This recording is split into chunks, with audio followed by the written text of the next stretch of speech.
Yeah, No, but like sure. Tharis, where you live is basically touching America anyway. You know, like I don't think it is. I think you pass geography, man. no, I actually Yeah, I did mean, not. yeah, no, yeah. Yeah. That explains that. Well, okay. So we are now live, and I've got friends with me today. You've got friends. Damn. Tharis, you're getting a little overstimulated. Sorry. It's all fine. We got friends here today. We got my dear friend Fez Penguin. Hello. We've got Tharis, Hello. and we've got my dear friend Verdana. Hello, what up? Hell yeah. Obviously we recently had a bit of news that everyone is talking about. But what we're fixating on today is the fact that Russell T Davies is fucking been arrested, and now there will never be any more Doctor Who ever again. That's what the news is, with no exaggerations. But whatever truths and falsehoods there are, RTD2 is now over. And how we feeling, fellas? Penguin, Tharis, Verdana. How we feeling, fellas? Deflated. I don't really know much about this Doctor Who show, but I know that he's putting out a memoir, and that's what I'm excited about. That's what I'm here to talk about. Oh, That's gonna be interesting. I'm actually Yeah. really looking forward to that memoir as well, because like it's going to be juicy. Like there's no way it's not going to be a little bit juicy, you know. I'm just hoping he doesn't whitewash it though. He's like, and my second era happened, and then we're moving on to. So to I the had next thing I absolutely did. zero regrets. It was perfect. Yeah. But Tharis, you were actually telling us I about was some. always meant to do those number of seasons. You were Yeah. actually telling us about some news Yep. earlier, Tharis, from like the Dalek operator. Oh yeah, so at I think a con called Utopia, presumably based on the series 3 episode, though I can't confirm. Mhm. Apparently, Barnaby Edwards was there, who was one of the Dalek operators, and he said that season 3 or series 16, however you want to categorize it now, was apparently going to be a Dalek like extravaganza. I think were his words. Like it was going to be like Dalek spectacular. I think. I'm so fucking. I'm just hurting, to be honest. Like, because that was all I wanted from RTD's return was a good Dalek story. The last really I can like confidently say good Dalek story what was back when Peter Capaldi was the Doctor. Like, I'd say Into the Dalek, and even that was like very like the best qualities of it were kind of what it aped from Dalek back in 2005. But even then, Into the Dalek, it got it right where it counted. You know, I think like. Yeah, I can't say I'm a big fan of Into the Dalek, but I've said this before and I'll say it again. I like Eve of the Daleks. I like that episode. I don't care what anyone says. That's it's my okay. Fucking that. I prefer it to Into the Dalek personally. It is perfectly. It's tolerable. I would say that's what I mean. I remember like it's Christmas. not amazing, but I'd been waiting for Doctor to do like a Groundhog Day gimmick episode for a while, so I was happy to see it. At Christmas time 2023, my housemates and we did a little watch through the Chibnall Dalek festive specials and stuff like that.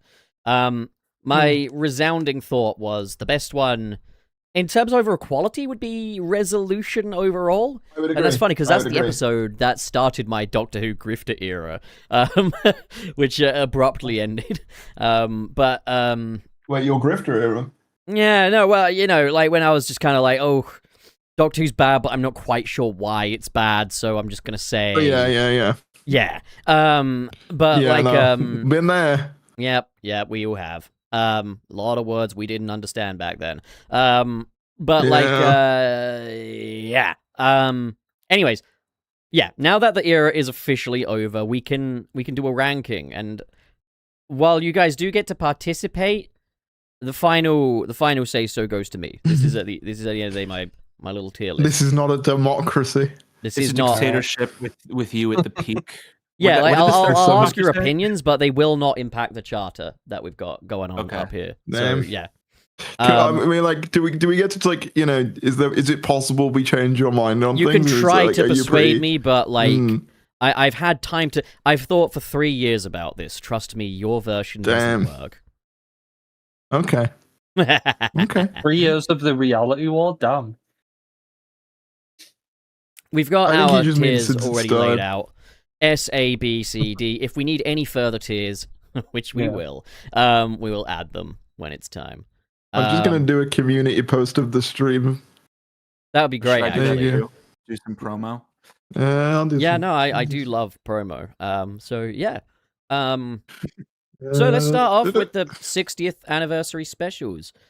We have the first one is the Star Beast, which is, in my opinion, difficult to talk about because I cannot deny how good I felt at the time watching it. Like, I cannot deny the first time seeing that, we had like people over, we were all watching, and we had a lovely time. It's got obvious and very apparent flaws, both from a narrative standpoint and also from like an optics standpoint with how they're kind of handling the subject matter, the more kind of real world subject matter anyway.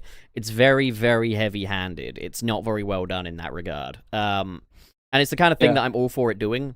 I think trans characters should absolutely exist in Doctor Who. I just don't, I don't think this was the way to do it. I think, okay, so here's my thing. I think the first, like, sort of 2/3 of this episode are pretty good. And then the final third happens, and I think it takes quite a big dip. I think in as its third soon act. as... I think the thing is, they start their first act of the episode with, if Donna ever sees me again, I'll die. I can never see Donna again. We set up those stakes. And they're set up within the episode itself. It's not just like, hey, we're revisiting this, but the rules have changed a little bit since. We firmly re-established the rules that have changed because now it's a code thing. So why is the Doctor even worried? He could just surely start again with Donna effectively. You know, day one, Donna forgets about the time I didn't send her a birthday card. Yippee. If I could make my friends forget everything about me, I'd do it all the time. I also think there's some odd whiplash in the episode where he starts out being like, I can't go anywhere near Donna. She'll die if she remembers me. And then suddenly he's like, this is the sonic screwdriver. And it can do all this stuff. Yeah. It's like, what's the point? Zendaya cannot know I'm definitely- Spider-Man. Hey, Zendaya, this is my web shooter. It feels kind of like the Donna memory thing. Russell kind of saw it as an obstacle to tell the story he wanted to tell, which No, I like feel that. I kind of get, but it's also like obviously that was. I think the thing that makes me not mind so much that it was resolved in a bit of a sort of, I guess, I don't know what the word would be, kind of like contrived way, is that ultimately like the gap was still like what 15 years where they didn't know each other, so like there was real world time in between, which makes it feel a bit less cheap than when, like, I don't know, in like obviously in series 9 when you have like Clara wiping the Doctor's memory and then by like Twice Upon a Time he's like, I've got the memory back, Clara. You know, there's not really that level of like there's not really that level of like, you know, actual time elapsing, whereas like for the audience now it's more satisfying because like, okay, she got the memories back, but it like Oh, that time 100%. I still remember, happened. like, at the time, I was like, God, undoing what I think is one of the most remarkably tragic Doctor Who companion exits, so she could have a happy ending. I was like, oof, how do I really feel about that? But I was also like, well, it's been enough time, and as a long-time fan of Donna Noble, of course I would like to see her get some kind of happy ending, but like, yeah, I think this whole thing was incredibly ham-fisted. So I would probably say I would love to put it in A, but I think B is fair. B, I think is B fair. feels correct. I think I will had a say, different- you go I'll let on. No, that's all right. You go on. Thank you. Well, I think I had kind of a different experience with this episode from most fans because, yeah, I think I remember the consensus was pretty positive at the time, and people were very happy to with the episode, generally speaking, when it came out. I remember putting on the episode and almost immediately just sort of feeling the sense of like, oh no, this is kind of what I was worried it would be. and I was quite disappointed with it on broadcast, so I sort of felt like an outlier at the time. Now that time has gone on, I feel like the consensus has shifted on RTD2 enough that this episode's kind of gotten a reevaluation. But 100%, for me, and I know that I can't convince you because you're the dictator of this panel, but for me, it would honestly be like a C. I mean, I was thinking of C myself, but I will say there are definitely redeeming qualities to it that I think make it well worth a watch. It is well directed. Rachel Talalay definitely knocked it back with directing. I think it's one of I think it's one of the best looking, like, in terms of we had a budget. There's full on color theming going on in shots. Yeah, like it has like blue like going across the entire thing, and I think it's an absolutely gorgeous episode. In terms of like Doctor Who on a budget, like fuck the Disney produced stuff. This is what I wanted. This looks better. No, I feel the same way very much about under the BBC. You know, like this is. I feel very much the same way about The Giggle as well. I kind of feel like that feels, for whatever your criticism of that story is, I think visually, for the most part, like there's some really interesting stuff going on there. I also love like the use of. Oh, you go on, yeah. Well, what's interesting about about The Giggle is that yes, generally the filmmaking is stronger than it would end up being in the Disney era. And I forgot what I forgot what incredible point that led from what you were saying. So that's... Were the 60th specials not also co-produced like with Disney?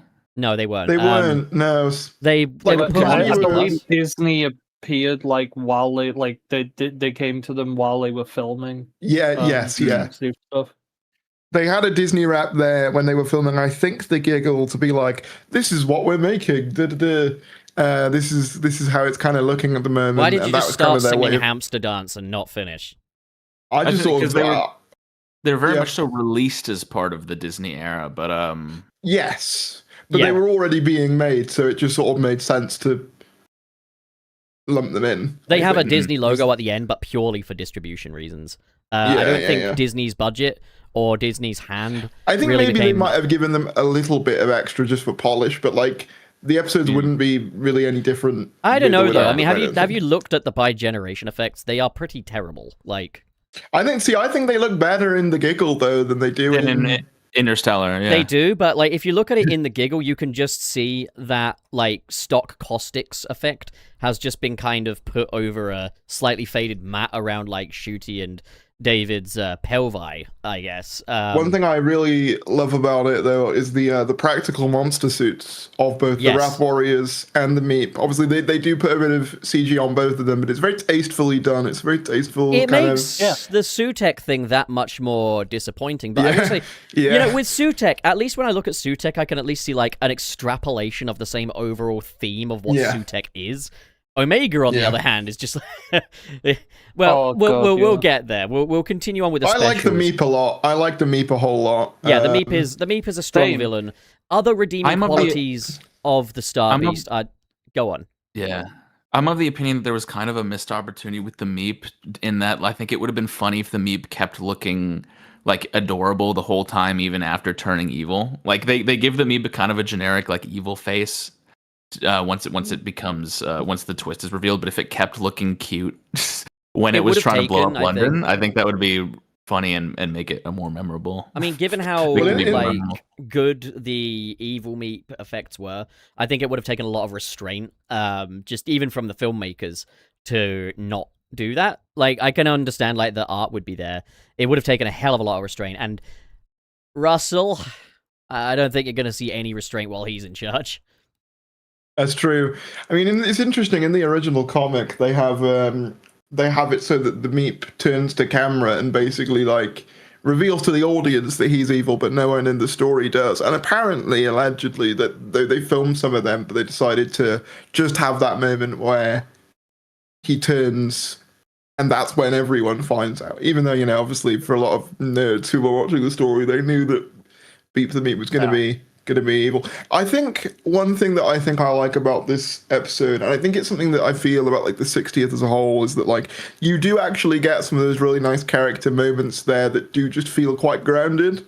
And it's funny because I don't think we get a lot of them in the Gatwa era afterwards, but like obviously I know that we've spoken about how kind of like messy the trans handling is, but I think towards the beginning when you've got like Sylvia being like, I don't really always know the right words and I mess it up, and it's like I thought that was quite nicely handled too, to be honest. Like, and I think up until like the third act, I think they actually handled the trans stuff okay. I thought the pronouns bit was maybe just a teeny bit clunky, I guess, but like, I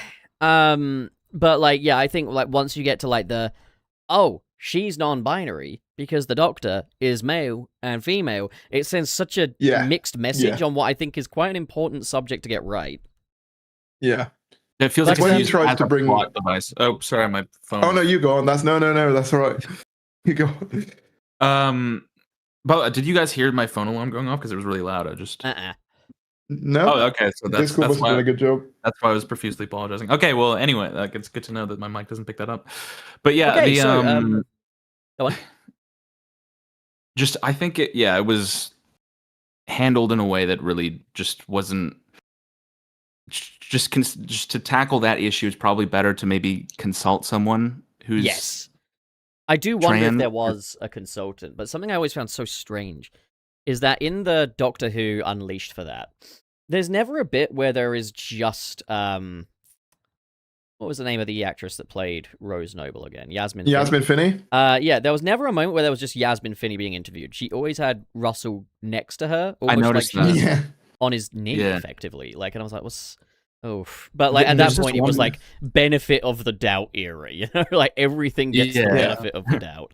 And there's this one moment I remember where Yasmin looked like slightly uncomfortable, where Russell was saying her being trans is actually part of the plot. It's an important plot device that she's trans. Like it shouldn't have been. That she should have just been trans. Which is it's weird to bring in a trans character to be a plot device and have them being trans be a plot. I think that's where it really gets messy, isn't it? It's the conflation of the trans identity with the sci-fi shenanigans stuff that really just muddles the whole thing. Like, I think it's fine to have it be that the reason why like the meta crisis is manageable now is that she had a kid and it passed down. I thought, that enough. That was reason enough. We didn't need the whole. That makes sense. I don't think you need to do any more than that. It feels like he just wanted to do the binary non-binary gag because he thought of that when he wrote that in 2008 and was like, it'd be really funny if I said the opposite. I think that was the extent of it.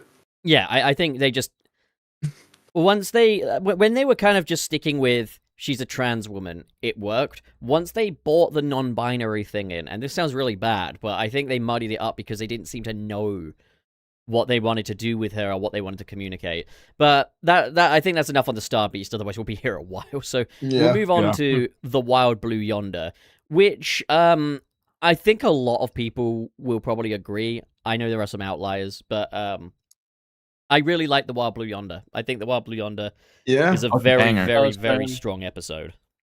I'm so glad that they did not show like basically anything for this, to the point where the Doctor Who Unleashed clip was just the Doctor licking some yellow goop. Yeah. Like, I remember this was like probably the only episode in the entire of RTD2 era that I was kind of like absolutely hooked on. I was like, oh god, what is happening here? What is going on? I was interested from beginning to end. Like, I remember coming out of this episode and thinking, okay, we might genuinely be back in the building. Yeah. Like we might, because like obviously the Star Beast like is clunky and it's flawed in some ways, but I think you can say that for a lot of like openers for Doctor Who generally. Mm-hmm. So I've always got a level of grace. And then I don't know though. I don't see why the openers can't be good. No, I agree. I'm just saying at the time, with hindsight, like I agree. I'm just saying at the time I was giving it like a bit of a grace period, like it was early days. And this comes along and I'm like, now we're cooking, baby. Now we're cooking with fire. This could be, if this is what the era is like, sign me up. The era was not like that. It's effectively an extrapolation on kind of your base Under Siege, albeit with just such a limited cast this time. I think David Tennant and Catherine Tate, and I think it needs to be noted that with like the Star Beast, they carry, like having them back, And I think just the revisitation of an incarnation leads to really cool character development stuff here. I think so, and too. I think it reaches a peak with the giggle. I think some of the best stuff in this episode, no matter how good I think the stuff on the space base is when they're in the TARDIS together at the very end, and like Donna's like, "Are you okay?" And he like sort of looks up to the side and he's like, "I will be." I was like, the fact that even just like David Tennant knew to like look up to the side like that tells me like he knew exactly, like he's hiding his feelings and stuff like that. And I thought the idea of like a burnt out Doctor was really cool. So Vidana, you got any find thoughts it really you wanna... funny. Oh, you go on. Sorry, that's all right. I was just going to say, does Vidana have any thoughts on this one that might potentially persuade where I put this? Well, the honest truth is that this is one of the only episodes from RTD2 that I really don't have many critiques for at all. It doesn't feel that much like a 60th anniversary special, but I think that was actually for the best. Like it just sort of feels like a good standalone story. It's actually very well paced. One of my issues with a lot of episodes in this era is it felt like it was a lot of episodes were trying to do a lot or cram as many ideas into 45 minutes as they could and not really like execute the ideas to their maximum potential. Like in the giggle, for instance, which we're about to get to, is an example of that for me personally. But this episode just does one idea, does it really well. It's fantastically executed, maybe the best executed episode, or one of the best executed episodes of the era. The scene specifically when the Not Things are walking and their limbs are too long and Donna is dragging these two huge arms behind her is some of that's the kind of imagery that I think a show like this was made for. Like, just do something crazy and experimental that will stick in your memory. Very and it really felt like a sci-fi episode, which I feel like the rest of the era was kind of missing. Like that, this really felt like conceptual sci-fi in the best way. I love the reveal of like the Not Things as well, because like that, you've got the Doctor and Donna like kind of split up and like they're both doing their own thing. And I remember when I was watching that, it didn't even like cross my mind when I was like, oh wait, why is David Tennant in two different scenes,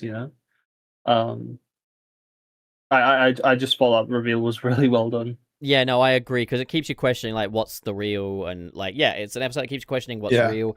And also it's like one of the few episodes in the Russell T Davies 2 era that's written by Russell T Davies that understands how to do like a mystery and payoff kind of thing, like breadcrumbing. Yep. Yeah. The rest try so hard to surprise you that they just straight up withhold information, as Vidana rightly pointed out. But I'm going to go ahead and say While Blue Yonder is an S-tier episode. I would say so. I think it's funny. I was going to say, I think it's funny that I would argue While Blue Yonder works better as a midnight sequel than the midnight sequel that we got. No, it does. It really does. I thought that too. Not saying it shouldn't, like, it should have been in the literal sense. I think it works better than it is just its own thing. I'm just saying that thematically it makes more sense as one. And just quickly before we move on, because it's going to come up in the giggle, I really like what they do with, like, the 14th Doctor and the reevaluation of, like, the flux and stuff. Like, I was really, like, worried at the time, like, how are they going to deal with all that stuff? Because there's a lot of baggage there. How do you navigate that while also not alienating people who have come in to see David Tennant? And I just think they do something really tasteful and interesting with it. And quite frankly, the way they handle it with 14 is a lot more interesting than what they go on to do with 15. To be honest, like, yeah. So I'm not as big a fan of the Mavity stuff. No. Oh yeah. I thought it was fine there. That. That episode was fine, but I think Russell didn't always remember that Mavity was a thing, because in what was it, Dot and Bubble, the Doctor just says anti-grav at one point. No, geez. Does he? Yeah, I don't remember that. Damn. I'm 100% sure he did, because I put it in the time loop video I made. The thing with the Mavity stuff, I was just like, okay, it's fine. If it just happens to be called Mavity in the Whoniverse, fine. But stop finding it so fucking funny. Like, just stop finding it so funny. Yeah. You can hear. I didn't find it that funny the first time. You can hear Russell just chuckling to himself every time a fucking Mavity joke comes up before grabbing the jar off of his ass and sniffing his own farts again. Someone in the chat said in a season 2 episode they say gravity. Yes. Did that happen? I don't remember that. Oh no, they refer to like the gravity field, don't they? And Interstellar Song Contest, or am I confused? No, I think they call it Mavity there. I don't know, but like maybe. Yeah. Well, I know, I am 100% sure that they say anti-grav in Dawn Bubble. That I know. That I'm 100% certain on. All right. So also, one thing I want to highlight with the While Blue Yonder, sorry, I know we're moving on just quickly, is I think it proves a lot of the sort of theory, because I remember when like Murray Gold was announced to be coming back. That like, it's just going to be a bunch of loud stuff all the time. I think he did great work in Wild Blue Yonder. Like, it almost can do the different stuff. Yeah, it felt like it'd been inspired by Sega Nakanola when it came to Wild Blue Yonder, and I think that's true because there are some flux cues that kind of get referenced. There are, in the score for that one, which is cool. But okay, we'll move on. We'll move on to the giggle. Now, I know that there's mixed opinions across the entire call for the giggle, but I'm just going to straight up put the giggle in D tier. The reason being... Oh, damn, really? I think the second act is strong. I think the first and last are dog shit. Like, I actively dislike them. Even the first, yes. The first act? Yeah, all that stuff where the Doctor is just walking around, like, the unit control room. I fucking hate that room, and it's not just because I hate that room, but even at the time I was watching it, I was like, this is dragging when we were in this scene. I was like, I want to just move on to battling the Toymaker now. But instead, the Doctor's basically giving a PowerPoint presentation on the Toymaker, and Justin, I don't know, the Logie Bayard fellow. I don't think his name was Justin, though. John, I think. Was it John? John. Yeah, not Justin Logie Bayard. You will not find anyone in that time called Justin. But, No. like, I think D's too harsh, personally. I would say that. I disagree. Like, there's the whole bit as well. Because I was thinking the whole time, like, oh, man, like, with this whole giggle situation going on and everyone going crazy, what could we do with, like, the Prime Minister or politicians and stuff? And it just cuts to, and I don't care about you, and you, and you. And it was just such surface-level stuff. The whole thing of the planet where everyone thinks they're right and it being an apocalyptic hellhole is a story to explore, and the giggle does none of that. I liked your resolution, Verdana. Kind of wish that were the real one. Would have changed things. And then, just on top of all that, by generation. By generation. Enough times passed. I hate it. It doesn't work. It doesn't make any sense. It is narratively declawing to the 15th Doctor. It hurts his validity. It's optically bad. Just with, like, you know, the whole casting and everything. Like, it doesn't work. There's the bit where, like, the Doctor's like, oh, I could never say goodbye to the TARDIS. It would hurt. And it's just like, yeah, that'd be a great scene, wouldn't it? That'd be really impactful. But no. This was, for me... I feel like there needed to be a sacrifice for him being able to stay. But there was nothing. You know, because, like... No, I don't agree with that.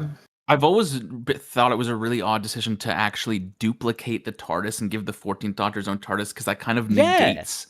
the whole idea that he's sort of giving up on being the Doctor, because it's explicitly confirmed that he's going on adventures with, like, Rose. They said they're going to Mars and stuff. So, like, how is he retired from being the Doctor? He's still going out on adventures and he has his own TARDIS. So it just kind of, negates the whole thing. It kind of ruins everything going forward as well, in a way, because I've noticed this, like, constantly. It's just every time something bad is happening in, like, the present day, everyone's thinking, okay, so where's the 14th Doctor in all this? Yeah, like, it's set things up on really bad footing for Ncuti. All anyone's going to ask is, where's 14? And that happened. Yeah. That literally happened. I had people who I just knew out and about that aren't Doctor Who fans that were like, so what's happening then? Is David Tennant still the Doctor, but, like, Ncuti Gatwa was, like, the son of the Doctor kind of thing? And the thing is, the show does absolutely nothing to kind of dispel that. Like, if anything, it reinforces it with how they do it with the Rani. Which exactly. I think that's why I end up disliking By Generation more. Like, obviously, there's issues with it in the giggle on its own, but in the giggle specifically, they go, this is a mythological event. So I in my head, I'm like, okay, the Toymaker's shenanigans is causing this to become a real thing, right? Out of, like, Time Lord mythology, right? Yeah. And they're like, this is just a one-off weird event that just sort of happened. We don't really know the extent of it. And, like, obviously, they're still both equally the Doctor. And then the giggle comes along, and it's like, no, actually, they do this now as an act of self-preservation, but also, like, the fact that basically one is effectively subservient to the other one, which has, like, a really weird... You've got the Dobson Rani being like, oh, you could say you spawned from my loins. Yeah, and then you've got the Doctor being like... that whole... The Doctor being like, sometimes I think it's like the Time Lord's way of reproducing after the genetic bomb. But we won't go too far into it. The reason why I hate By Generation in this context isn't just retroactive. I didn't like it at the time. It just guts it of all weight, all just narrative. Like, the fact is, like, the Doctor was ready to go. This was like a nice cathartic moment. He was like, okay, here we go again, Alonzi, after his last shit fit when he regenerated as 10. And then he just lives anyway. And it's like, does this not make him functionally immortal? He got shot in the chest with a cannon. That should have some kind of consequence for him. We didn't say, oh, he can't regenerate anymore. He's functionally human now or anything like that. And even if we did, said that, I'd still be like, been much less. Well, even if we did, I'd still be like, well, we did this with the Meta Crisis Doctor, and it wasn't good there. So, like, yeah, the giggle is... But Donna needs her own doctor as well. Everyone but Martha from the era gets their own. Literally. Martha being shortchanged again. Martha wouldn't want one, let's be real. That's true, actually. Like, you've got more chance of seeing, I think, fucking She just gets Captain married Jack. off to Mickey. Yeah. Okay. Can I say why I like the giggle? I want to, like, can I lay out the defense for it? You could try.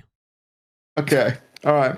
So the reason why I like these specials overall, and the reason why the giggle factors into that, is the way that I like see the Doctor, the 14th Doctor specifically, is kind of as an inverse of the 11th Doctor. So the 11th Doctor's final words is, "We're all different people all throughout our lives. That's okay. That's good. You got to keep moving so long as You're you're gonna be whoever you someone used to be, else. right?" You know, it's like so with the 14th Doctor.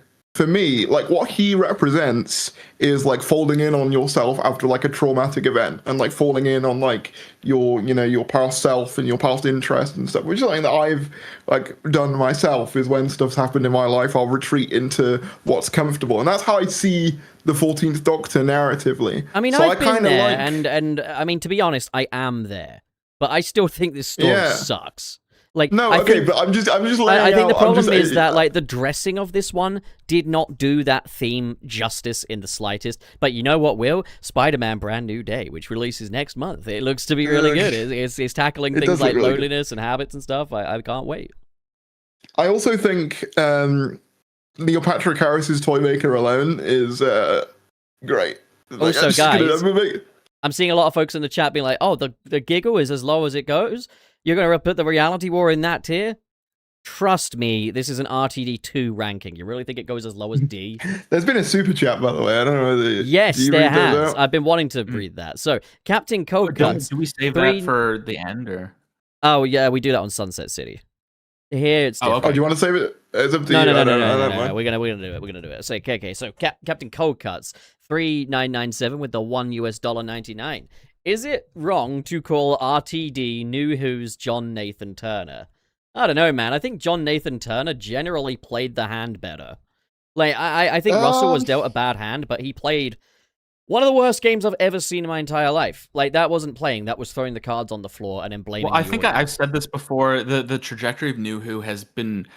It's echoed the trajectory of Classic Who in a weirdly direct way, and I do think Russell T Davies in many ways has kind of become the John Nathan Turner of New Who. Even it's not a 1-to-1 parallel, because obviously John Nathan Turner didn't also create Classic Who and then leave and then come back in the 80s, but I think both of them are viewed similarly by the fan base, I would say. I think especially now. I think RTD gets points purely on the basis that he's the one that brought it back, whereas when John Nathan Turner inherited it, obviously, like, there was a decline, but they were still on the most popular Doctor of all time to that point, and arguably still today. All right, so I think we got a whole. So I was just answering the question. Yeah. Well, I think one thing, just before we move on, one thing that's worth pointing out about John Nathan Turner that people forget is that at first, when he showed up in Tom Baker's last season, there were a lot of people who actually really did like the direction he was taking it in and thought it was an improvement over season 17. Because the show, it was viewed as being in decline before he hopped on, and he sort of came and there were people at the time that thought he was the show's salvation. So that's sort of a similarity to Russell in that it's funny that happens every time. Like, every time that happens, like, whenever a new guy comes in, it's like, this guy is the messiah, and then we all end up despising them. I think the one thing I'll say about the 60th, and why I generally prefer it to the shoot era before we move on, is that I think it has more of a coherent sense of identity than the Gatwa era does. I feel like it knows what it's going for better than the Gatwa era does. Like, even if what it's going for is effectively Series 4 Part 2, or I guess Part 3 to a certain extent. I mean, I don't like, even think that's I'd say still so. I feel like more like End of Time Part 1, Part 3. You know, like, that's how sure, I'd call it. But like I think what I'm saying is tonally it feels much more consistent, and I think there's a level of, like, it's got a lot of similar issues to the shoot era, but I think the tonal consistency and the kind of like the stylistic similarity between like the episodes does help with it feeling more like a cohesive whole piece of television, whereas season 1 and 2 or series 14 and 15 feel very disparate by comparison, I think. Sure. All right, let's do Church on Ruby Road. Sorry. I'll just hold my tongue. We can move on. Oh, no. What were you going to say? The one thing I was going to say is that I feel like I've always been kind of labeled as a giggle hater because, again, I was sort of negative on it when it came out, at least compared to most fans. I sure am. But I honestly think, personally, that it deserves to be higher than D, especially for putting Stardust at D. Just because, like, again, it doesn't wrap up well at all. It is kind of just a bunch of loose threads that go nowhere, and the resolution where they defeat the Toymaker is so anticlimactic that was one of the few Doctor episodes I've showed my parents to, or I guess I watched it with them when it came out because I was interested to see where the show would go, and I was staying with my parents at the time. And my mom just turned to me, I'm like, after the ball game where the Toymaker dropped the ball, and I think she said something along the lines of, "Is that really it?" Yeah, no, I was thinking that too. That's another issue I have. I'll explain to you though why it goes in D. Is because to me, C is equal parts good, equal parts bad, perfectly in the middle. I think the giggle has more bad than good. Well, the thing about the giggle for me is that at least it's fun. Like, I can enjoy it. I think it has fun scenes. Yeah. I like Neil Patrick Harris doing a dance He's so good. With Slice of Your Life playing. Like, and that's the difference. The Star Beast to me is less fun to watch. See, I prefer the Star Beast, personally. I was going to say, I think there's some fun bits with the puppets as well. Like, I like the second act of it, with the exception of they shout and they type and they cancel. Yeah, okay, yeah. Also, I do find it very funny how like Russell T Davies tried to update Celestial Toymaker so that there's no kind of Asian influences for risk of insensitivity and people mimicking those things, but we're just perfectly fine with let's just mimic like Germans all the time and stuff then too. And I know that like one is more kind of a marginalized group than the other, but I'm still just like, Russell's kind of idea of like how to address these things is to kind of bring it up unprovoked and then just move it on to something else. Yeah, I will say though, I love the sequence of the Toymaker doing the puppet scene with all the companions. Like, that feels like a very good, like, because obviously I know there was a point made earlier about Wild Beyond and not really feeling like an anniversary, and I agree, but I also agree that was for the best. Something like watching the Toymaker put on a mock play of all of how like the Doctor's companions died is very like it has that feeling of it's fun service. And it's unique in the way it's done. It's not just like, here's a clip show, which is what would sort of go on to happen. It's like, no, this is actually like, well done. And like, obviously the way that 14 and the way that Tennant performs it is like, even though they weren't his companions, it still feels like the same guy. I like seeing like a past Doctor commenting on like previous lore. And that's part of why I like conceptually the 14th Doctor, even though I still think he should have been 10 revisited. But like, I'm not convinced on the giggle. I'm sorry. I don't like this episode. I think it has I know. I've tried my best. I think the pacing's bad. I hate the stuff with Unit. If I hate the stuff with Unit, I hate like 2/3 of the episode.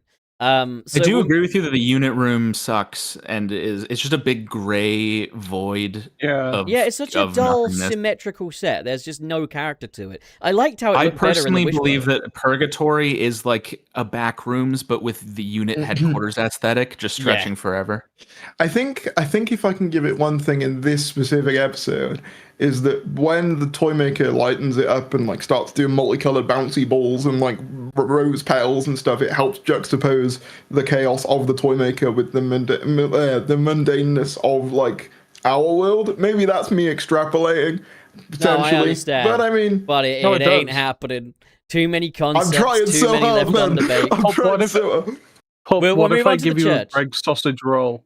Let's move on to Church now. So, I remember when I first saw Church, my kind of reaction was like, I was treating it as like, this is Rose 2 effectively, right? This is how we're opening up a new era and a new Doctor and a new companion. And I think that's a fair point of comparison. And my notice was, its heart is generally in the right place. It's a very derivative story. It doesn't have the attention to detail of what I'd kind of expected from the first Russell T Davies era. Like, there's a lot of like oversights with like the clunky dialogue when Davina McCall's like, "Oh, Ruby, find us," or whatever the fuck. Like, "Oh, I'm in such an emergency. Oh, I have such bad She luck." was even in this. It was such shit dialogue, that bit, and like there's lots of little litterings of bits like that. But on a whole, I thought it stuck the landing where it counts. I could have done without the Doctor and Ruby busting into song. That's just because I'm miserable. But I'm gonna go ahead and say I think this is a C tier episode. I think it is the fucking definition of a C tier episode. But Ncuti Gatwa and Millie Gibson both make strong impressions and carry the thing quite nicely. One thing that's a pet peeve of mine with the musical sequences in RTD2 is that Russell insists on writing the lyrics himself and then just having Murray score it. But Russell does not know how to write song lyrics. Yeah, I mean, I still think the worst example is the "My Big Feet" song in Interstellar Song Contest. But there's a lot of them, and the lyrics that they sing when they're on the Goblin ship. And I don't remember exactly what it is, like, "Nice to meet you, nice to doodly deet you," or whatever. That was the...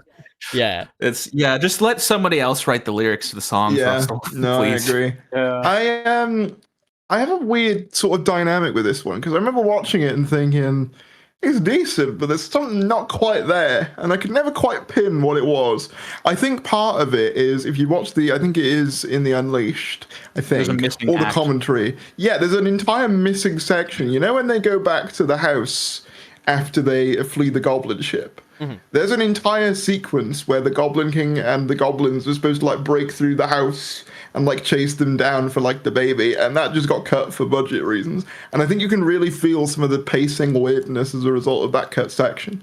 I think that's the thing for me about this one, is it just feels a bit odd in terms of the way it's paced, because it feels like they go to the ship, they get the baby, and like functionally the story should be done, and then there's just about 10 minutes of them like wandering around that house until time gets shifted. It's like, unfortunately, I do think it kind of you really feel the absence of that little act, I think. Personally, I mean, I don't think it would have, like, I think I might be more negative on this episode than you are, and personally I don't think that would have saved it. Probably not saved it. I think you can just feel that something's not there. No, it definitely, it would have improved it pacing wise. Yeah, I still think it was, I know Space Babies is the episode that catches the most flack, but I mean, this episode truly was, I think, meant to be the jumping on point, and this episode, I think, also has the issue of just kind of being too juvenile, and I've heard so many different people specifically say they, like, put this episode on at Christmas for, like, their family or friends or whatever, and then got really embarrassed by it, especially at the, like, Goblin song part. Yeah. Like, well, that's the thing as well, is, like, when you're caught off guard by a musical thing like that, like you get like the relatives turning their heads and be like, "So this is that thing you like? Is it you like this?" Yeah, it's like don't fuck. It's funny. That's a lot of new rows you're adding. Oh wow. It's funny because need 'em. I watched the Star Beast with my mum at like a cinema like a couple of days before. Like it was like a screening in Cardiff, and she was like, "Oh, I really enjoyed that." So like she watched the Star Beast, like, "I really enjoyed that. Like I'm gonna watch the rest." And bear in mind, she's not like a massive like Tennant, Catherine Tate person. She, barely like. I think she vaguely remembered them. She's like, I really enjoy them together. I'm really enjoying like the tone and like the sort of the comedy and stuff. And she watched all the 60th, enjoyed it. Got to, I think, technically Space Babies, but I think Church is probably a contributing factor. And went, what the hell was that? And I think that's probably not a unique experience among like the audience of just like, this is not what I thought it was. Because I think that's the thing. There's like kiddish moments in like the Star Beast, but it never feels like it's going. We're gonna have to hurry this up, by the way, because we are like 50 minutes in and we haven't even done the specials yet. Sure. This is Baby's first Doctor Who episode. Yep. By the way, I just want to say, if you're adding that many new rows, that does kind of skew the placements we've already made. And just personally, do you think the Star Beast still belongs at B if we have 3 new tiers? Because that implies pretty good at that point. I'd say it's better than Church So I mean, on that I basis, think B is fair for Starbeast because it's a very flawed episode, but where it counts, I think it works. Because, like, I, for one, really like how it develops, like, the Noble family, how, like, Sylvia Noble has changed and stuff like that. Checking back in with the 10th Doctor. I mean, I know he's the 14th, but he's basically the 10th. Him running around the TARDIS and saying how it killed him, losing Donna and stuff like that. These things really elevate it in ways that the shining points of the Giggle couldn't elevate what it got wrong. I think you could make a case to say that both the Giggle and the Starbeast are equally flawed. But, like, I just lean more towards Starbeast than I do the Giggle. Granted, looking at it, it looks better in C, doesn't it? yeah, I would put it in B, but it's up to you. I've just I seen would put it in quickly, B, but it's, listen to me. Have you seen? Listen to me, but in C. Have you seen Christopher Eccleston's Instagram just now? No. What? He No, has what just is it? posted on Instagram him in a bush with the caption "Lol Lamau even at Russell T Davis 63." Wait, Oh my this god, is did he news? really? This is Yeah. breaking news. Yeah, I I've need to just see seen that. this come up on my feed. Hang Oh on. my god, I Wait, love wait, it. wait. No, I he- just went to Instagram. I Russell- don't see anything here. Russell Wait, is it in his cooked, story? and Christopher Eccleston just always keeps it real. Like, there is the god of lies, which is what Russell is, and there is the god of Oh. honesty, which is what Christopher I don't Eccleston see it in his story, and I I don't see saw any it- post on his Oh, profile. I saw it on Instagram. Hold Was on. it deleted? Harry's, have you fucking clickbaited us again? No, Did I you give swear us to fake God. news? I saw it on Twitter and then apparently it was there. No, wait, now why is it saying no posts yet on I Eccleston's can't fucking believe this. This is Instagram? unbelievable. Yeah, that's what I saw too. It said no posts. I love how redundant Wait, that what? was as well. I just said, I can't believe this. This is unbelievable. Did he nuke the fucking his Instagram? Hang on, can I put it in the Discord? 'Cause Russell T. I Davis swear got him. Can Yeah, I, did Russell get him? No, wait, his there profile a pic chip? right now is an ape. Yeah, that's the same as what it was here. That's a very, very cool profile Do you picture. think he might have Where been can hacked? Do you Can think I he might have been DM hacked? you the? He could have been, yeah. Can I doubt he would have. Yeah, because it says no posts yet for me too. Oh. And I'm not used Yeah, to he his may well have profile been pic hacked. being an ape.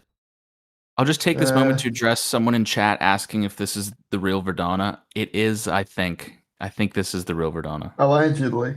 It's an AI chatbot Allegedly. that I programmed to It sound might be like AI Verdana. though. Yeah, like, I just like to prove that I'm friends with like other YouTubers and stuff, you know. Um, Okay, there you go. I DM'd it to you, so I saw something. All right. Okay. Well, that's good to know. Thank you, Tharies. That's okay. We will now. Okay, no, that is really fucking funny. If true, but I I don't hope think that it that's is. real. I don't know. It might not I be. think but it that's a would shit be post. Would be it'd funny really if it was fucking real. funny. But okay. That would imply Christopher Eccleston talks like a Gen Z shit poster. It Yeah, says, that's the yeah. thing. I mean, doesn't he have kids? lol, I thought he LMAO had even. like kids or something. Well, anyways, you might notice I've added some new tiers, and we're gonna need them because we've got space babies, which I think belongs in F. Put it in F. Yeah, thank you. Hmm. I don't now, think there's hear me much to out. really even say. But See, space well, babies. I would What say does D and Q stand for? What's this? Sorry, What does D and Q stand for? does not qualify as like television. Oh, Okay. so that's for the reality war. Yeah. See, I would maybe Spoilers. say No. What if I put it in like S? Like I could put S reality war. You know, like that's. I maybe put space babies in E. Is that crazy? Like, Actually, I don't you know what? think- You know what? I actually agree with Theris here. As much as I don't think it's good, at least I think it knows what it is and has an identity and Yeah. doesn't necessarily fumble itself because it wasn't trying to be anything other than a really stupid kids episode. Tremendously charitable, I say. See, I would agree if it wasn't like the first episode of like season one. Making baby geniuses be the first episode of the Well, season. you want to know? There's like, so for one, I remember when I watched this, I was just like, it's the new Disney Plus era of Doctor Who. We're leading with this. Okay, I think at that moment I knew we were in a spot of bother. Like this isn't going to be an ideal situation. But I remember coming away from it going, oh well, as long as you got Ncuti Gatwa and Millie Gibson, you know, like these two are seriously great and carrying it, and it feels like they got new blood in with the performers and stuff. But I was like, the script, you can tell that this is written by a man in his 60s. And also, another reason why it goes an F for me is because I personally don't like the subject matter. I don't like babies. There's people in the world who love babies and go absolutely nuts for them. I find them to be utter sensory overload. The loud screeching, the spewing of liquids and vile fluids. It's just, I don't like it. No. Okay, sure, but these aren't babies. These are space babies. You know what? That means they can talk, and that means they can answer back, which means F. Like, absolute F. No, I fucking hate space babies. It's an excruciating 45 minutes of television. Yeah. Well, it's the fear of this area, but even more aimed towards babies. It's just like, who is supposed to actually like this, you know? Like, who? It's more damaging though, because like I could see a reality where this was a series midpoint episode and everyone would go, that was a bit shit. Well, anyway. But it's the fact that it's like the debut of the fucking that, series, and also like we had an 8-episode stint this time. Like, it's easy to stomach a bad one when you've got like 12 or 13 episodes. 12 or 13 episodes. But like, this was like, oh, this is the foot we're leading with, and it's really, really bad. And this is the new era, and Russell T. Davis wrote this. Okay. You have no time, like when you have 8 episodes now, you have no time for like all these filler episodes like you did back in RTD1. Yeah. Especially when you're introducing the new companion. I think I talked about this in the time loop video I made, but structurally it feels very similar to the end of the world. Yes. There's literally, I mean, the scene with Ruby phoning her mom is basically ripped out of the end of the world. But even like the a lot of the episode structure does feel similar to the end of the world in general. But even the end of the world isn't even, it's not considered an amazing episode by any feat. But just comparing it with Space Babies really does show how not well structured or written Space Babies is in comparison. It's so lazy with how it recycles things. But the thing is as well, I noticed that when you go back to like the first RTD era, or at least season 1, there's kind of this almost kind of grungy vibe to it. There's like a danger is the consistent theme throughout, and Rose is quite like an alternative girl and stuff like that. And like it kind of has that edginess to it, you know. Space Babies is like the absolute opposite of that. Yeah, I mean, like just to go back to the end of the world comparison, like that kind of also shows where the Doctor is at this point, because he's like, oh, you want to see where we can go? Let's just go to the end of the world. Like he's going to the exact extreme. And there's conflict between the characters, like. It works for Rose because it's her first ever adventure, and obviously the end of the Earth is a very personal thing for her. Mm-hmm. And the episode is centered around her and her having this crisis, realizing that she's left Earth and abandoned her family and friends to travel with this strange man, and she's in this strange environment. And it feels like a Rose-driven episode as opposed to a Doctor-driven one. Whereas Space Babies Ruby is like barely a presence, doesn't do much. It's the Doctor who the episode is generally about, and the episode also is kind of a clunky abortion metaphor, but that doesn't. He didn't do much with it. He did just sort of throw it in there. So I think in a as post, well. I think in a post 11th hour deep breath, the pilot world, there is absolutely no excuse for the series opener to not be good. Mm-hmm. I think one thing I'll say as well on Ruby and the comparison to Rose and like the comparison to the end of the world as well is that I think Ruby is too well adjusted. Yes.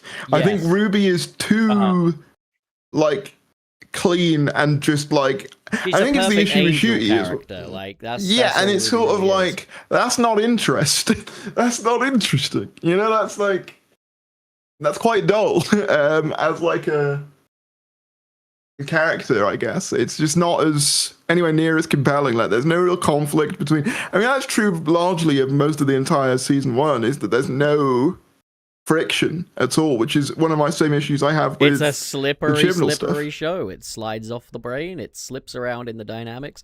And we're going to move on to the next episode. We have to, and that's the Devil's Cord, which I just want to say before you say anything, I just need to put this out here. I'm of the opinion that the Devil's Cord is worse than Space Babies. I don't care how unpopular an opinion that is. That is my opinion.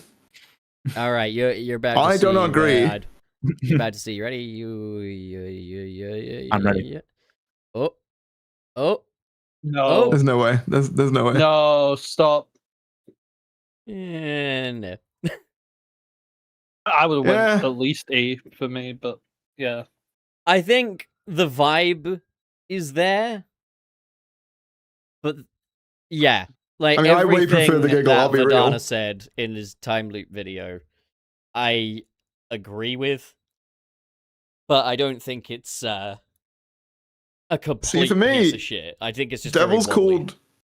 Devil's Called is just the worst. The giggle for me, for the most part, and like I like the giggle a lot more. So it's like on that basis. Yeah, I think I'd put the giggle a little above, but not the giggle. The Devil's Called a little above the giggle. Sorry. Would you? Yeah, personally. Really? For me, the Also, Devil's I don't Court know is if like the poster child for an episode that just like tries to throw in a bunch of ideas but doesn't put any effort into like executing them well or seeing them through to their thematic conclusions, and it sort of just does stuff for the sake of doing it. Like, let's have the Beatles in the episode, but none of them look or act or sound at all like the Beatles, and they're barely in the episode. And the whole bit where like the... Ruby plays her theme music up on the roof, and then everyone's opening their windows. Not only is that really, really cloying, it is also shot like a fucking Cadbury advert. So you know what? You've persuaded me, E. I was going to say Awesome. just this as well.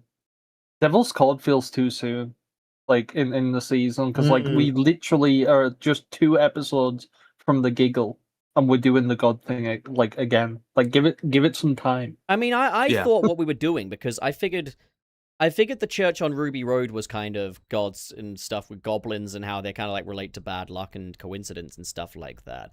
And then I figured that like Space Babies, you got the bogeyman, and then with fucking Devil's Cord, you've got the God of Music. I thought what we were doing was every episode the villain will be tied to some kind of god, and it's like a Doctor Who god killer kind of story arc. But and then Boom comes happens. Yeah. But even then, Boom plays on like things like faith and stuff like that.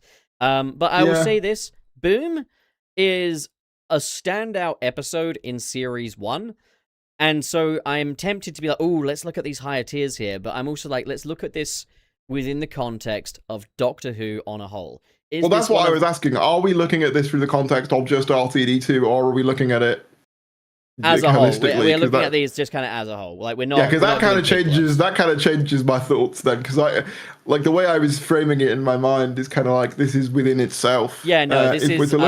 I'm not offering it the RTD2 grace here. No, I don't even mean grace. It's just like honestly, I wasn't sure. Like, yeah.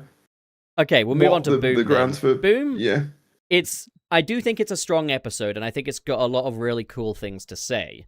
I also think it's quite clunky. It has a couple of Moffat's habits here and there, but it also by far gives the most substance to the Doctor and Ruby. I think B is a fair place for Boom, but I think B for Boom is fair. Yeah, I don't disagree with that. B for Boom. I think one of the issues is, and it's interesting because I see this conversation happen a lot about like, oh, would it have been better if it was Moffat 2 rather than Russell T Davies 2? No, and I'm of the whole any which way. Like people don't get it. Like people just don't fucking get it. This is my point. As much as like Boom is good, I think one thing that it shows, and later on when we talk about Joy to the World, also shows, is that it's still laden with old school Moffat tropes that he's used about a million times before. You've got Love Saving the Day, you've got a digital afterlife, you've even got a church being a military, Vanguard, which is also in like the Villain Guard, It's like it's laden with the traditional like the Moffat tropes, which isn't a bad thing necessarily, but it shows to me that he doesn't really have much new life to offer, which I'm not really criticizing him for. Well, what we need for like an era showrunner is something fresh. I think anyone that's like, we need Moffat back or we need Chibnall back, completely is missing the point. I don't understand how people are coming to that conclusion. Obviously, we need to get a Ouija board, get the ghost of John Nathan Turner back. Yeah, and anything but New Blood, you know, like anything but. We only operate from the pool of writers that's already been there. I think my take is honestly, I don't think we would. Russells and Moffats in Stevens. There. And in this instance, we got an evil Russell by accident. I think that's the thing. I think though, whatever you want to say about like this era, I feel like it. Russell took swings. You know what I mean? They weren't good swings in a lot of ways, but they were swings. With both of Moffat's scripts in RTD2, they are for very, like, they the could problem be with in, like, the Russell's Smith swings, though, is it's easy to kind of, like, to watch a grown man dookie on the sidewalk could say, hey, that was quite a swing, you know? But, like, the thing is, there's so many things in the Russell era where it's like, well, I could have told you that was a bad idea. Like, if even I could tell you that's a bad idea. Like, Skeleton Omega, that should never have made it to the first draft. Who the hell was going to react well to that? But anyways, let's move along, because we've done Boom. 73 yards. I think this one's going to... This is a contentious one. Really intrigue people, because at the time the episode came out, I was still in my benefit of the doubt era for Doctor Who, and figured, okay, the outcome will have a meaning, even if it doesn't really... But the thing is, I'm okay with an ambiguous ending that doesn't tell us what happened. I think the problem is there's not really an ending at all to this one. It just stops. And I think, at the time, a lot of us were like, oh, there must be an artistic reason. Or it's building somewhere. After everything we've seen with Russell, and after just the sheer laziness, I just wouldn't put it past him that he just couldn't be fucked to write an ending, and was just like, oh, it's clever. It's intellectually stimulating, when in actuality, it's like French food portions. They're small, they're expensive, you wait a while for them. And is it really that special? It's like, especially in horror, you don't have to explain everything. You can intentionally leave things mysterious. Like there's some sort of ancient curse that was ruining the life of our main character, and we never really figure it out. And it's something that even the Doctor doesn't understand. I do like that idea conceptually. The problem wasn't just that we don't really come to understand how the curse operates. It's just that the ending just doesn't line up with the beginning in a very obvious way if you rewatch it. Like why did Ruby break out of the curse? Like what happened to change things? Yeah, like, how did she get back and stuff like that? The other thing for me as well is that, like, Roger Ap Gwilym falls into the category of Doctor Who's poopy head villains, where, like, it's meant to be kind of an allegory for a real world thing, but they just portray it in the most bad faith way possible in order to make I don't mind him as much, because like he's not as much of a big focus in the episode, and you don't have to listen to him speak as much. And he's basically just there to be a stand-in for a random fascist leader that Ruby defeats with the power of old woman. So I mean, I generally liked this episode upon transmission, and part of that, admittedly, is because I thought that this plot thread was gonna go somewhere. Like I didn't think that this was the end of it. So in hindsight, knowing that it was never really building to anything, it has kind of made me reevaluate it a little bit. But I think it's still worth saying that the episode, especially on first viewing, is haunting in a way that not many Doctor Who episodes are. The dialogue is, I think, fairly decent, better than average for RTD2 episodes. It's again directed decently. There might be I would say too many extreme close-ups for my taste, but at least I understand. Yeah, I thought it was like shot nicely. I think. Yeah, generally speaking, it was shot well. My thing with 73 yards is, to me, here's my rewrite. The episode should be like 3 minutes long at most. It should have the Doctor gets out the TARDIS like, look, Ruby, whales! And Ruby's like, Doctor, we've been to the past, we've been to a space station, and we've been to an empty planet. Like, we're not at Cardiff yet. We're not yet at a point where I'm ready to just go to Cardiff. Like, come on, let's well, go isn't to there Saturn supposed to have been some kind of like, weird 6-month time jump that happened between episodes at one point? Which Russell denies. The Devil's Card. Yeah, which Russell denies that was even a thing. He says that's time dilation. Yeah, that I think that's him pulling a bit of a J.K. Rowling, where there's like a lot of a plot hole, when it comes and to he's just like, no, there's a magical explanation for it. No, I think he does a lot of post hoc, because there's so many times when he'll answer like a question about why something was done, give the most asinine answer that he in the past would never have indulged, and it's just like either he's changed or he's playing kind of Schrodinger's liar, kind of. But yeah, 73 yards on a whole. I would probably put 73 yards in. Oh, did Theories want to say something? Or? Yeah, I just wanted to sort of quickly add, like, I think the one thing that's okay, I feel so conflicted about Roger Ap William as like a character because there's part of me that's like, I think it's a really lame political allegory. That he's just like, what if we just nuke things? But then also, I think that's not that out of the realm of possibility for like current day politicians to just be like, what if we just nuke stuff? I think that like the political aspect is interesting because it touches on something interesting. This idea of like the Welsh feeling oppressed historically, but then also them using that to justify worse things. There's an interesting crumb of a point that they're trying to make there, but it's never really like explored. And also, I mean, again, just talking politically, there's no way that someone would become prime minister by going, yeah, man, England was really fucking mean to Wales. You understand how much that would not work electorally? So there's that. And then also just like, there's that really weird scene where they imply that some sexual assault's gone on, and they just sort of say it. Oh, yeah. And it's just a bit odd to include. Tonal mismatch with other stuff around it. It's very tonally mismatched, especially like in a series that has space babies in it. It's like it's very like, whoa, okay, this is a bit. It's like imagine if that happened in Sarah Jane Adventures. Because that's kind of what it feels like. At the time it dropped, I was kind of like, I do like the idea of Doctor Who as like you get a different genre every episode kind of deal. And that's something I think I'd like them to lean even further into. I would like that, but this isn't just a different genre every episode. It feels like there's a different demographic for every episode. It's like a totally different like a completely different logic to it that like Doctor Who doesn't really gel with. It's just like, insane total whiplash. That'll do it for 73 yards. I'm going to go ahead and put 73 yards in...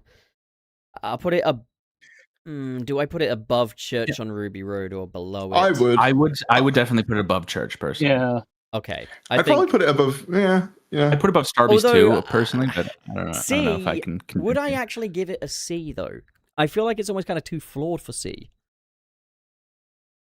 I think it's a much more memorable and distinct episode than it's something true, like Church and on I Ruby do Road like the filming, so I think just for the filming alone, I guess C is a fine place for it. Okay. I admire it for being something so unique, even if it doesn't always stick it. I think the fact that it's so different is commendable, I guess. I will point out that the dialogue can be a bit clunky at points. Like the way they establish Roger Ap William is some of the clunkiest dialogue in the season, where I think Ruby just mentions Wales or like mentions Welsh people, and the Doctor's just from like, oh, Welsh people, you know, an evil Welsh person? You know Roger that one fascist guy? An evil guy from the future. Oh, wait, you're from 2024. Never mind.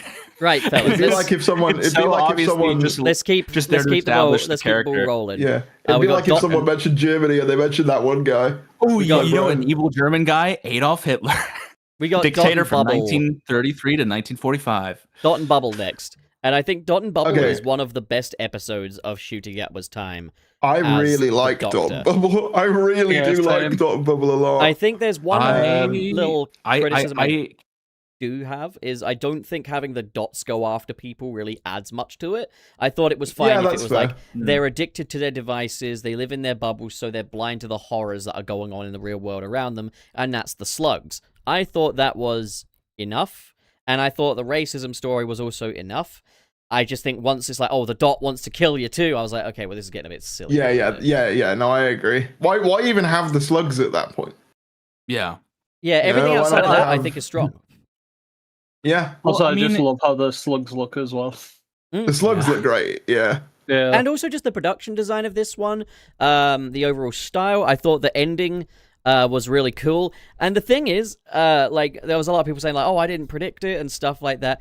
I remember the first time she was talking really mean-like to Ncuti, I made a flippant little joke. I said, oh, she's a racist. That's what it is. Because I noticed she was being particularly mean to him. I literally did the same thing. I was like, that could be interpreted as racist. Yeah, I just said it as like a flippant little gesture, though. Like a flippant little gag. And then the ending rolls around. I was like, ha! See that? My flippant joke turned out to be correct. And I felt very proud of myself for that. I thought I am now officially the god of anti-racism. Me. unbelievable. It's true. So you've solved racism. Yeah, Congratulations. exactly. I don't know if I'll be the odd one out on this episode, but I just I don't feel like it really tackled the issue in a very deep way. Like most episodes this era, I felt like it came off a little kind of surface level. And again, I know Russell was trying to be progressive, but it ends up being a 60-year-old white guy writing an episode about racism instead of bringing on like a black writer to write an episode about racism who could have done it more in depth and written it from more lived experience. Well, I think there's a merit to this, but I think the other thing is, I think in the same season we needed a story written by a black writer. I think, in order to offset this. But I think with the episode as it is, I think given that it kind of goes for the whole stealthy, like, oh, you didn't realize this was racism, did you, kind of story. I think in the fact that it does it that way, kind of speaks more on like white experience with racism in a way. It's like, oh, I didn't realize what I was seeing there. Now it's been shown to me and stuff like that. I think it was kind of more, yes, racism from a white perspective in this case, which is one that will reach people, sadly. But like, yeah, I think it works in that function. I just think it needed an episode like The Story and the Engine in season 1 to go with it. Yeah, no, I agree. I think I really rate, though, that they don't just say that they're racist because they're racist, and that's kind of the... Obviously, they don't go too deep into it, but I always got kind of the sense that because they're in their own little social media bubble, and they're all fucking rich, you know, my idea was kind of like that they're all just kind of completely... you know, like isolated from like any sort of reality. And I think there's an element of... Because I saw a lot of people kind of... frame this episode as just young people bad, which I think is a very shallow read on this not personally. Even like that. That's absolutely I wouldn't say that's accurate. I think there's other episodes in RTD2 you could argue do that. I don't think this is one of those. Like, yeah, sure, it has young people using social media, but the point isn't young people bad. It's how like an echo chamber can create. Yeah, just live in your own little bubble while all that's going on outside. You don't even know what the real dangers are, you know? I kind of rated it more than something like, for example, like Rosa. Obviously, you know, I can't speak to like a black experience, obviously, but what I will say is, like, as someone who, it's a very different form of bigotry, but like as someone who does experience it, oftentimes it's a lot more underhanded and kind of snide rather than I am just a horrible twat. Yeah, that's kind of what the Doctor does. I liked that it was like racism portrayed in a way that's not like the immediate potential violent danger racism. It's not more... Krasko, is what I'm saying. Like, yeah, Rosa, like Krasko was a lot more heavy-handed, I think, than Dot and Bubble ended up being. I would say, I think Dot and Bubble, after careful consideration, I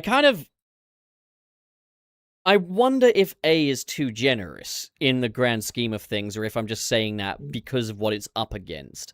And that makes it difficult. And that also speaks daggers to the quality of the era. The fact that I'm not confident to put anything in A tier just in case there might be just a mirage of shit behind me. I would personally be it or see it, but I guess you're Chase, so it's your call. Yeah, it's up to you.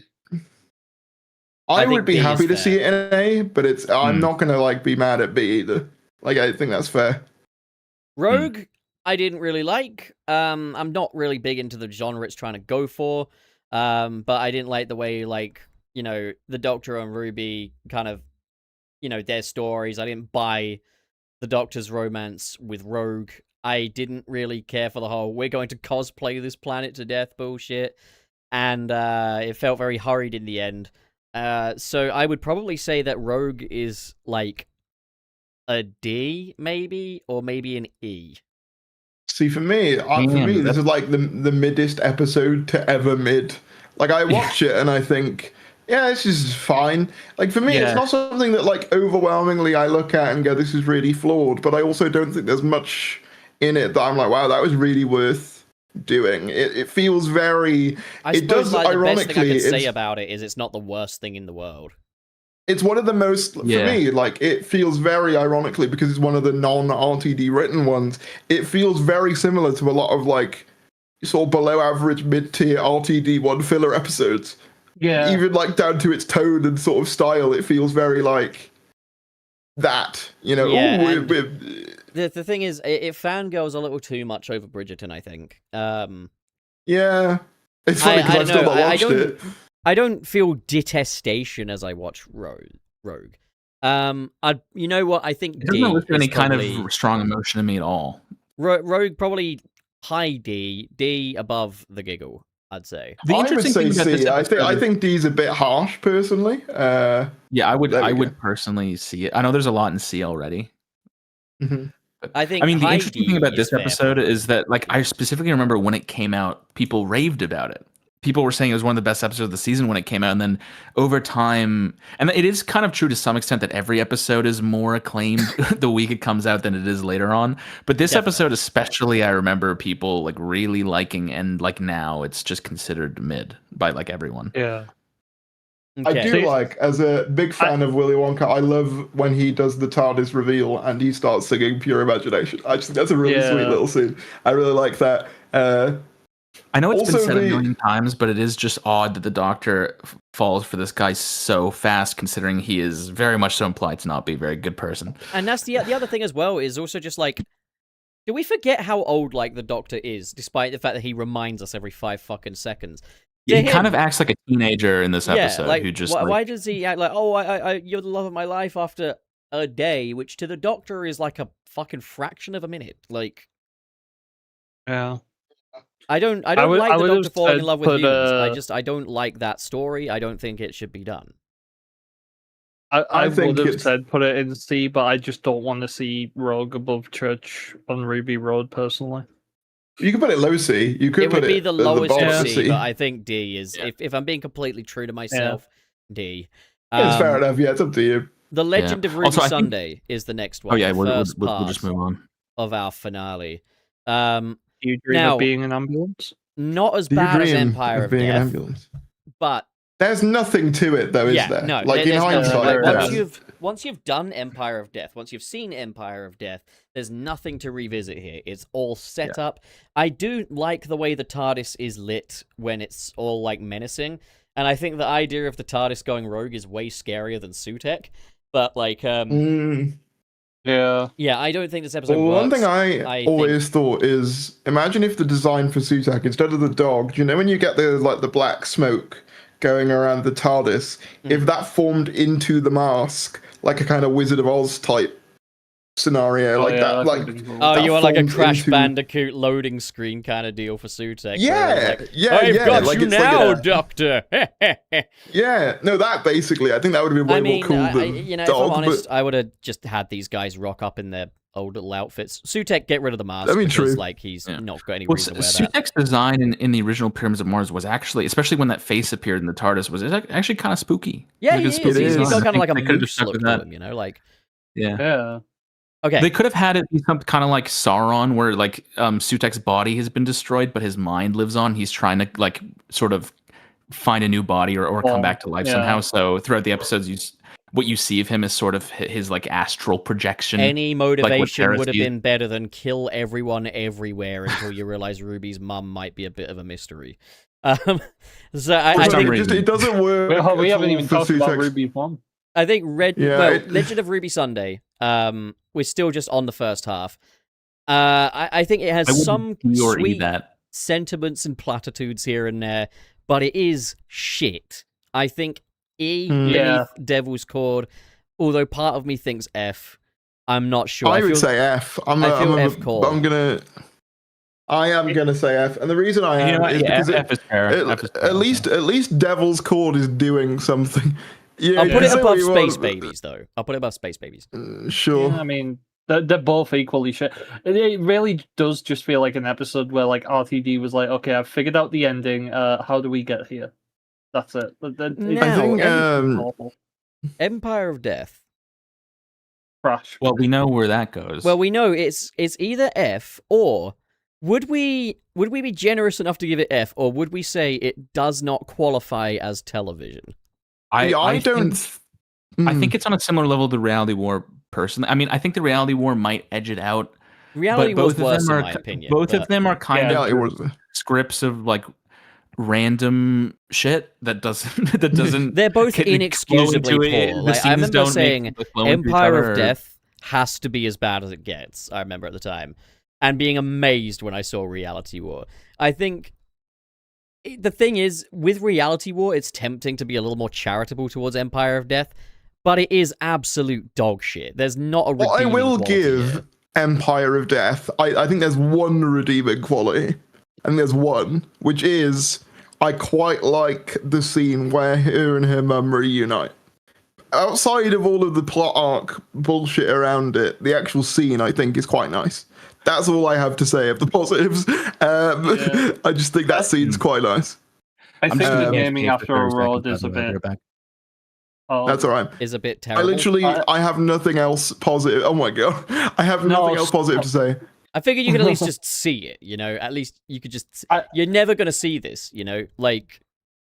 It's never gonna happen. You could at least have the visual of it. Clock you know? out.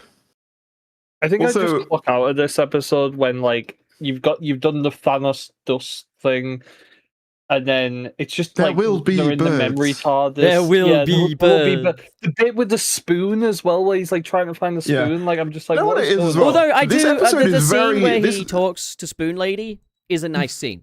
That's a really good scene. Yeah, And I I will think the say that scene this where he's episode is- screaming off into nothing is also a really Yeah. good scene as well. That's the thing, is there are two scenes in there that are actually really good. The problem is that, like, they're good scenes in a terrible story. They're moments that I like. I also just But they are think terrible. for a finale, it's fucking boring. Yeah, like Like, once they a get lot of sat it is inside just the them TARDIS and they're just Sat there inside for the memory ages. TARDIS. And Which- and the Watching an memory- iPad with clips from old episodes on it. And the Yeah. memory TARDIS isn't exactly. I mean, you know, I thought the memory TARDIS was constructed for those little shorts for the Tales of the TARDIS. So when I saw it in an actual episode, I was like, I don't know whether this feels like it should be in an actual episode. Do you know what I Yeah. mean? It almost feels like I don't know, like a room in the Doctor Who experience rather than an actual set. Does that makes sense? At the time Empire of Death came out, would you have said it was the worst modern Doctor Who finale?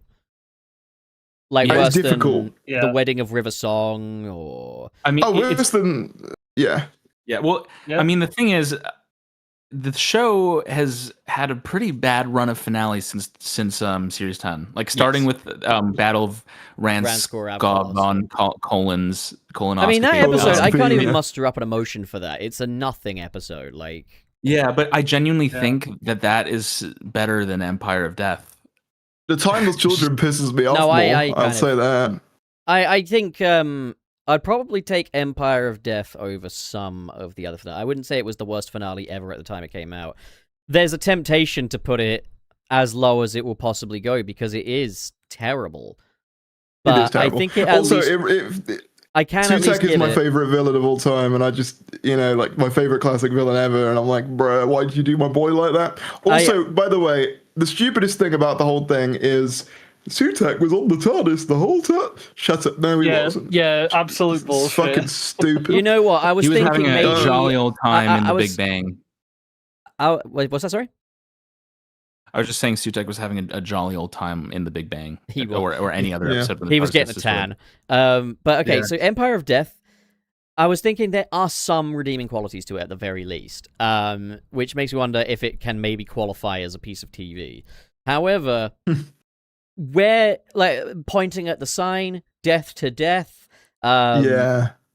nah. Also, the fact that he cries over Sutek, and then he's like, in Robot Revolution, he's like, Fuck yes, you, Queen, Alan. that guy died. Wait, is a sperm and an egg? Yes, queen.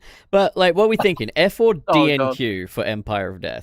I'm putting Could go it either in way. D&Q. The thing is, originally I was saying F, but the more I've thought about it, the more I'm sort of leaning the NQ. All right. Yeah, I would go. Yeah, I think. Empire fair. of Death does not qualify as a piece of TV. Perfect. All right, next up, Joy to the I World. paid money in the Okay, cinema to watch that. I paid money in the cinema to watch that. I'm you so sad sorry. buffoon. I'm very sorry. That's a fool's At folly. midnight Okay, as so, well. I came out at midnight being like, what the fuck was that? so Joy to the And then I World went to bed. is, in my opinion, not good. It is Everything that was said about Boom goes absolutely double for Joy to the World. Oh, Yeah, again, all the Moffatisms are in this episode, but in a overdrive. bad way this time. Like it's a very I think that's it. It's like Boom is like the platonic ideal of what you remember the Moffat era being like. Joy to the World is I remember why I didn't like this bit of the Moffat era episode. I think also the way they handled the pandemic, I thought was, to be honest, very flippant and distasteful. If you're going to do an episode that some people say they really liked that, and other people say they really hated it. It was very much a divided people. I was fine with it, but that's I thought it was very cheap. I thought like it was like, oh, we need a means of get this briefcase off of this character. Oh, the pandemic! My mother died in a hospital bed on Christmas Day with an iPad and this, that, and the other. And it's like, this is speaking to people's real memories, but it's doing it really cheaply. We are just pulling this out of our ass to give it emotional weight, and I really can I give a slight defense? Not so much of the thing itself, but I do think it's ballsy to have that appear on TV, directly calling out their government for their complicity in a Doctor Who episode. Like, I do think that's a ballsy move to do on Christmas Day. I think you could do a call out in the form of an entire episode dedicated to it, like an episode maybe about a planet that's been ravaged by a virus of its own, and an inhabitant there is like, okay, so that just happened, and I saw that so many people were willing to fucking kill my granddad for a day at the beach. How the hell do I live with that? How do I not turn into a supervillain? That could have been a really good story and stuff, but instead we've got a story that has nothing to do with that, and we're just like, oh, but guys, the pandemic. And I just think it's really cheap and really tasteless, personally. That, and also just the whole she becomes the Star of David. Yeah, the Star of Bethlehem. That was a bit silly. It's trite and shit. I think this gets an E. And again, yet another digital afterlife and love saves the day thing. I mean, I think I might be a little bit more generous towards this episode than most people, just because I do really like the setting. I do really like the idea of a time hotel. I like the setting too, cool. But I've been missing episodes with like a genuinely good concept and a good setting that the episode actually takes advantage of. And for all that can be said about this episode, it does take advantage of the time hotel, and the sequence when he's with Anita on Earth, I really like. So I'll give a shout out to the Anita scenes are good. I remember at the time, my buddy flatmate Sam, who's not even a Sonic fan, when he was watching it, said, "This is the Sonic 2 wedding scene of this episode." Like, because like it does just kind of stop the whole thing dead. But I prefer the Anita stuff. Really I prefer the Anita stuff to anything else. I agree, but it still stops the plot that we had going dead, and that is just very badly paced. And I think it's a shame because had Moffat dipped out at Boom, that would have been a fine way to go out. Had Moffat dipped out at Twice Upon a Time, I think that would have been a fine way to go out. I think had Moffat dipped out when he wanted to fucking dip out, like, that would have been a perfect way. But yeah, because Russell kind of begged him to write this episode because he was Russell was originally going to write the Christmas special, but then obviously sort of plans fell through, and then my understanding is that he came to Moffat sort of. What's funny is, as a favor, we did at least get Russell's original planned Christmas special in the form of the Robot Revolution, which is the opener of season 2, an episode that that's genuinely got me believing in Flash fan theory. Do you know what that is? Ooh, no, I don't. What is it? Dom was telling me about it. It's basically when the Flash first dropped, it was getting generally good reviews. Then come like season 4 and stuff like that, reviews started getting a little more negative. But in the final seasons and stuff, fan reviews seem to be generally positive, despite the fact that most of the people that were actually watching it were saying it's a piece of shit, or despite the fact that like it was getting bad views or whatnot and the other. I think the Robot Revolution is a textbook example of this, because the belief is that every critical mind in the room is gone. No critical person watched it anymore. And the only people watching are the ones that are going to enjoy it regardless, because they just like the concept of Doctor Who being on television. That's personally what I think happened with the Robot Revolution, because I think this script is diabolical. It's fucking awful. The dialogue is clunky across the board. Characters just start expositing details because other characters need to know that. You can feel it is like 50% exposition. Yes, you can feel the gears of this story grinding constantly throughout this fucking thing. The panto atmosphere is fucking terrible. You've got the Doctor shutting down a hospital. You've got fucking just the convenience of, like, the AI generator. Oh boy, Russell, I can't wait to see what commentary you've cooked up on AI. Oh, there's none. He's actually the Al generator, despite the fact that he referred to himself. He refers to himself as the AI generator. Yeah, and then there's the whole, like, how do we defeat the villain? I don't know, just have some fucking touch two visuals. Things together, and then like it causes. Which is funny because I think you pointed it out in your video, like that's not how that works historically. It's not, you know, it doesn't not cause to mention, like that big. That Belinda goes from this is all incredibly absurd to I'm willing to sacrifice myself for this world in the space of 20 minutes in universe, and it just doesn't work. Belinda just is like weirdly, up until the very end, she's just weirdly passive and unreactive to everything going on around her in her introduction episode. It's like, I also just don't really know why, like, they're such an ass. Like, that one guy is such an asshole to her for basically no reason. Like, I know that from his perspective, he's Manny, like, my favorite character. Yeah, man. He's like, yeah, fucking. What is it about Manny's, bro? Don't everyone pick it know this fucking asshole. Anyway, yeah, like. It's very odd in that way. What I will say is I like the concept of one of those fucking shit-ass certificates, meaning that you actually own a star. Yeah, it feels like something out of like a Hitchhiker's Guide to the Galaxy, which I like that, and I will give it this. I think like I don't know what you'd call it, like the set design and like the robot design. I really like the kind of the retro futuristic Jetsons kind of flair to a lot of like the way the planet looks. What's interesting is, like, one of my friends pointed this out, because for a long time I was saying this episode is at least better than Space Babies, but then I think one of my friends pointed out that for what it is and for what it's trying to do and what it sets out to do, Space Babies actually generally sticks the landing better than this. It's just that Space Babies as a concept is just like, who would even want this? I'd much rather watch the Robot Revolution though. Like, Same, I agree. And, which is why I would go on. Okay. Well, I was just going to say that. I was just going to say I will say this as well. I feel like there's a major bit cut out in this episode because I don't know if I just missed something, but like Belinda's like, oh, so that's your TARDIS. Yeah, I don't remember.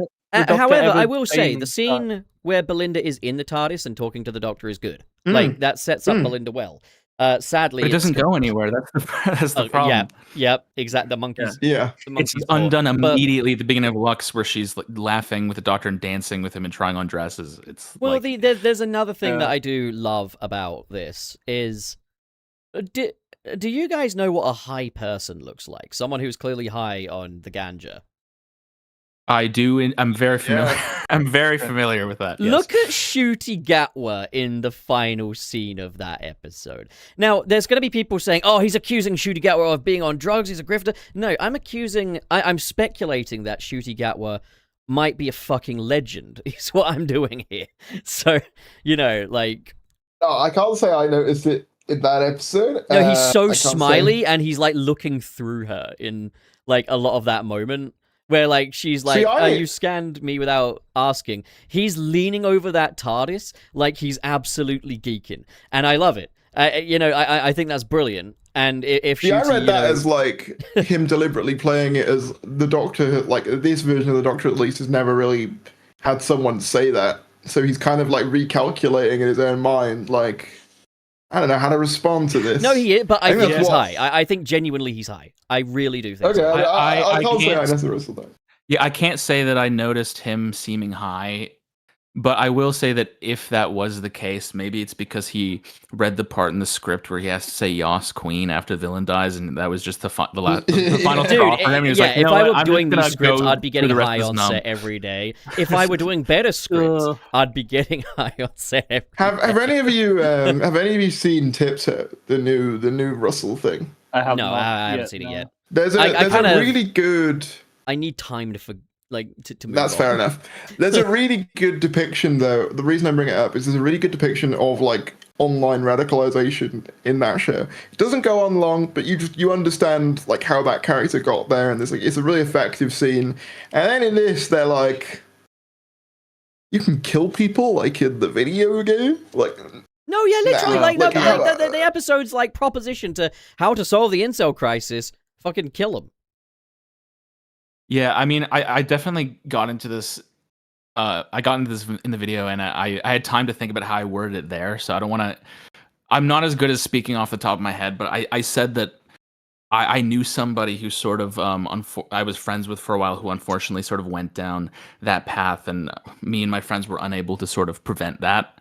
And so I might be sort of sensitive to this, but seeing an episode that sort of specifically depicts like incels as like cartoonishly evil people and the only way to deal with them is to kill them and then dance over their corpse. Yeah, it's just I don't think it's sending the right message. I don't think it's helpful. I don't think it's ugly. I don't think it's helpful or conducive to like the problem either. It's just sort of saying like, you guys fucking suck. Yeah, no, I agree. Which is not really helpful. Do you guys in many believe cases, people who are bullied or people who are socially awkward are the ones who are sucked into that ideology? This is the thing as well, is like there's a lot of people who have at some stage felt the emotions that send people down the incel pipeline, or like isolation, loneliness, and stuff like that. These are the emotions that send people down that road. And the problem isn't really like the emotions, it's just like the choices that they make when they're going down that road and stuff like that. But the robot revolution has nothing productive to add to the conversation of how can we get through to these people? How can we make them see reason? It just says kill them. I'm going to be honest, I think this episode is fucking terrible. I'm going to put it above Space Babies, but in tier. I wouldn't go that far down purely on the basis I think it has a couple more quality, but I'm not gonna fight you on it because it's sort of like I completely get why it's there. I'll fight you, Fairies. I've been just looking for an excuse, to be honest. No, I mean, like, honestly, I know it's a bad look, but I will do it. Like, no, I think it's fair enough. Do you guys believe the conspiracy that at one point Al and Conrad were the same guy? Yes, I believe in that. Because that same thing also dictates that, like, Desiderium would have been Ruby, and that, like, the whole Ruby arc would have originally ended with Ruby, like, taking the baby Desiderium to the church because she knows she'll be found by Carla Sunday, and then you have the bootstrap paradox. She chooses that life. That's the theory that I've heard. I can't remember where I got it. That's a good theory. I don't know. But that sounds like what it should have been. Like, obviously, we know that it wasn't the plan for Ruby to leave at the end of season. What do you mean, bro? It was always the plan. It was always the plan. Everything was always the plan. As Russell once said, it was kind of the plan almost from the beginning. Every stool that Russell has ever taken was exactly as he planned it, for he is the master shitter. It was always the plan to do this many number of seasons. I love the way he says that. Lux. Do you think, by the way, do you think Ncuti was told to say that it was always the plan to do that? I think that Russell T Davies had like a gun. I find it really funny actually how like the reason why Ncuti Gatwa left, according to it came from Ncuti Gatwa's mouth this time, is the same as the reason why Christopher Eccleston was blacklisted from the BBC. Yeah, too tired to keep playing the role. Yeah, I'm just like, I've played these games before. But Lux, we'll move on to Lux. Now, Lux, in the past, I've done like little tier lists and put them on Twitter and stuff, and I don't take Twitter very seriously, whereas YouTube is where the real people are at. Like, Twitter is like the lowest subspecies of influencer, so they get the scraps. You guys are the ones I care about. Lux, I don't... If we're going on the standard of RTD2, then S tier is fine for Lux. But I think really B is justified for Lux. I would A it. I would A it. I would make the odds for A. I don't know, though, because I think the scene with the fans is genuinely kind of egregious. I agree that scene is cringe, but everything else in the episode I think is executed well enough that I certainly think it's above Dot and Bubble and Boom, but definitely below Wild. I would say so. I would happily put it in A. Like, for me, I think as well. For me, when I watched it, I was like, so this is what the Disney era was meant to be. I get it. Yeah. I get what they're going for here. Like, it's one of the few that actually feels like it makes use of like the budget. I mean, I can also safely say I've watched Mr. Ring-a-Ding compilations on YouTube several times. Yeah. Mr. Ring-a-Ding is by far he is a great villain. I want to mention as well, like the animation on Mr. Ring-a-Ding is very well done, and even the bit where like and well integrated into the and Ruby animated. Ruby. Wow, I've not seen this much enthusiasm for me to bump one up before. This is great. It's fun. I think I love Scooby-Doo episodes, and like they were able to capture that style for the Doctor and Melinda. You know what though? Like, Mr. Ring-a-Ding is a genuinely really good villain. I love the idea as well of like as he like the way he gets more powerful is to be, like become more 3-dimensional and become more realistically animated. The thing is, I don't like the logic that they go with for that though. Is like, oh, you're sad, so you're now more 3-dimensional. I think that has issues. Ironically, Russell's approach. No, it's like unironically, though, and when she's like, "Oh, I'm a 2-dimensional character," it's like, what? They're all 2-dimensional in some way. Like Russell, you wouldn't know how he made the Doctor 3-dimensional. He just says, "I'm the last of the Time Lords," and then he becomes 3-dimensional. I didn't mean that, but I liked the sort of commentary on the idea of, oh, I become better if I become more realistic. Kind of a bit of a pastiche on like, you know, like realistic Sonic, for example, to bring that up. It's like, it feels kind of like commentary on how shit like a lot of realistic designs go. All right. I'm swayed. Yay! Right. Let's go. We did it. We got through to the dictator. Also, like they do actually do a racism like fake out, which is decently well handled. They do. I thought that was quite funny. Okay. Well. We got the well. The well is. To be fair, Ncuti Gatwa's ass. Joke from me. Ncuti Gatwa's ass in that picture is more like booty Gatwa. I was going to say that was the perfect choice of image. I think it's wonderful. Okay, can I say something quickly about this one? Ncuti Gatwa. Can I say something quickly about this one immediately? This episode would come off significantly better without the comparison to Midnight. Yes. If they just got rid of the Midnight thing, they just made it its own story, I'd be a lot more forgiving of this one. The thing I would say is the Midnight thing is a point against it, but I think the episode itself is very... It's just very middle of the road. Yeah, this is another one I personally think was overrated by fans when it came out.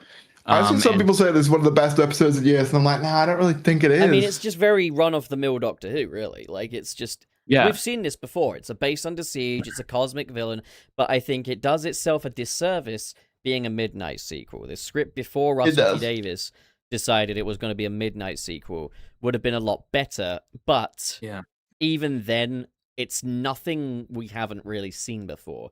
So I think a C is a fair place for the well. I'd probably put one thing I will give it is I really liked the integration of like sign language, and the reason why the Midnight Entity can't like copy her is you know, because she can't or like can't control her is because she can't hear it. I thought that was a really cool just like bit of representation that actually goes well into the plot rather than like what they did with Rose Noble, for example. I think that that felt much more tasteful and elegant to me than binary, non-binary. You know, I mean, maybe you could say that's a low bar, but I think that is worth I think praising. The Star Beast is still just elevated by characterization for 14 and Donna. Yeah. However, the well, I think, sits comfortably above 73 yards. Elevated by that picture.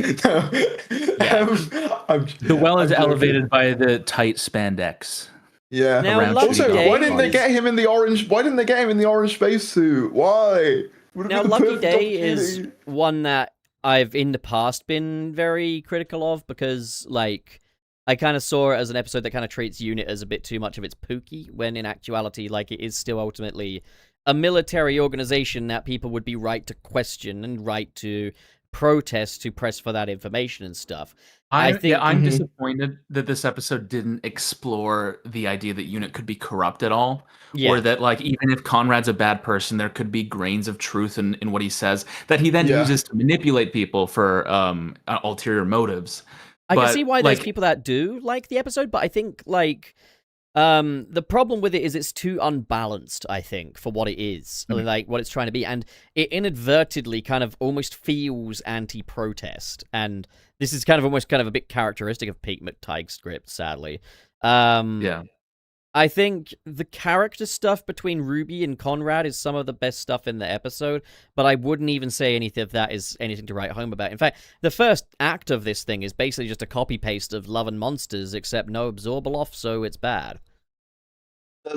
I'd also like. If I think Absorbaloff was in this, then it would be peak as fuck. There is a part of me that sort of thinks like to a certain extent, obviously, I think you guys are completely right about like it not really using time to criticize a unit. I think there has always been a fundamental contradiction within Doctor Who generally of like, you know, the Doctor's like a pacifist bloke who's best friends with a military organization. Like that's always sort of been there. Well, I think it was handled better in the Third Doctor's era. No, I agree. One, he chewed them out all the time, and two, he was forced to stay there. He couldn't. The TARDIS That's wasn't working, the so he thing couldn't is leave. they're very busy coded. The other thing I want to just sort of add to this is why the fuck do kids have school trips to unit? It's There's so a scene weird. at the opening of that. It's so weird, and like the show doesn't call out them having like a child soldier in Empire of Death. And I remember they said, "Oh, but some of this unit stuff will carry over into the war between the land and the sea," and it didn't. That's it's from the one guy that's in that show. It doesn't happen. But lucky day on a whole. Kate and Ibrahim, that's the only bit that carries over is I will say Ibrahim. I do see that my friend Georgia is lost is in the chat. I'll admit I'm biased towards this episode because I find the confrontation between Conrad and 15 very cathartic, but the actual thing is a very good scene. Well intentioned, but I do get that it stumbles a lot. My problem with the Doctor scene though is it has something that's a bit of a habit of Russell stuff. And I wonder if maybe this was a thing Russell added, or maybe this was Russell's influence, or if Pete McTighe just did this himself. They do this a lot in the War Between the Land and Sea and stuff, is the whole, oh, you're gonna die alone. Yeah. So that's how I'm dealing with you. That's shown you. Like, it just comes across as like, you're 12. Like, why are your retorts like that of a 12-year-old? Oh, you're gonna die alone. Like, Kate does this kind of stuff in like War Between the Land and the Sea when she's like, oh yeah, well one day you're not gonna be Prime Minister anymore, and no one's gonna talk about you, and you're gonna be completely forgotten. Or there's the bit in Empire of Death where Mel is like, oh, I never thought of you once. Like, Russell, we get it. You got an ego, and the idea that anyone's not thinking about you 24/7 makes you scared. But like, yeah. So Lucky Day on a whole, I think it would... I will say one thing about Unit though. Mm-hmm. Something that's been annoying me in the recent seasons. I kind of don't like this whole vibe of like they kind of feel like they're trying to be S.H.I.E.L.D. from Marvel. Yes. And it's I don't like that. Yeah, like, I think the thing is, Russell T Davies does not appreciate a low-budget, down-home kind of thing. He wants everything to be big and filmic and this, that, and the other. Unit should be a massive establishment. But, like, when you actually look at what Unit was in the classic era, they were just this ratty little fucking resource, basically. Like, So, I'm going to go ahead and say...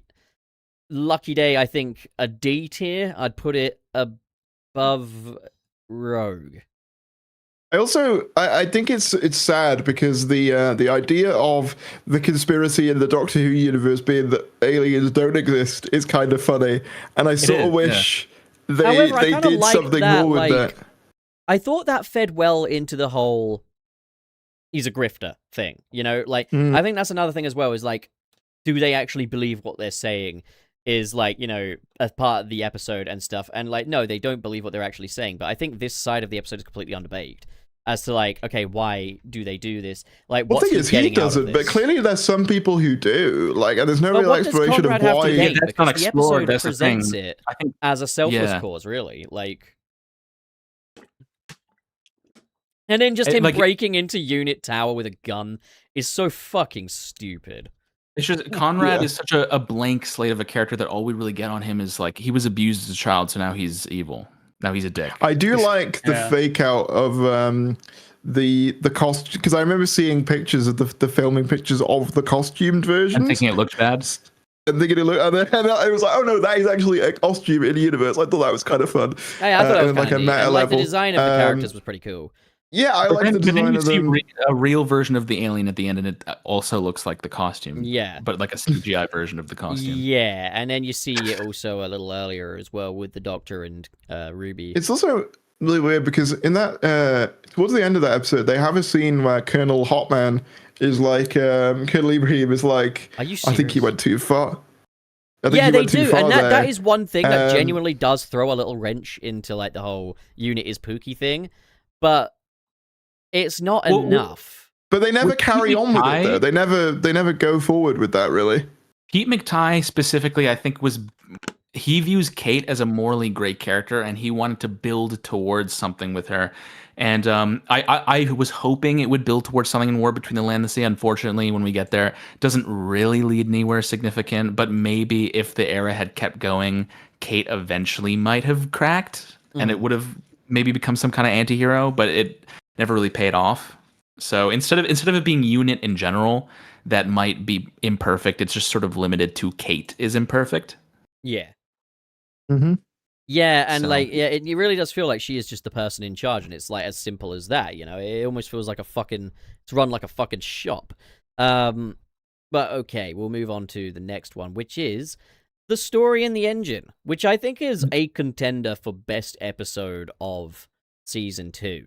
However, I think Lux does edge it out. However, the story and the engine, what I like about it is there's a lot to dig around in. Like when you rewatch it, like there's lots and like different stories and can kind of see how they connect. And like I like the animation.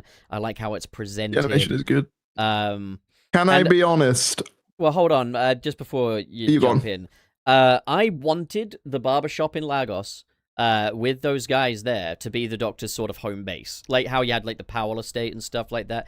I love the idea that episodes could begin and end with the Doctor going back to the barbershop, and that would have been nice. And rather than having a previously trailer, you could have the Doctor talking to the barbers about what he just got up to and stuff. Oh, I like that. Why did they do that? That would be cool. I really liked that, and I liked showing a bit more of like this culture and how the Doctor explores that. There was a lot to love about this episode, but what I will say is it's very wordy. It's not massively easy to follow, and you can tell that this is written by a stage writer because it does have that all in one. That's my main criticism of this. Is I think it's exactly what you said. You could tell it was originally based on a play. And I think that's also to the strength of a bottle episode, and I think it's a known thing that all these other writers outside of Russell T Davies didn't know anything about Belinda because Russell hadn't worked that out and given them those notes. But I think the story and the engine does by far the best job with giving Belinda something to do. Would you say so? Yeah.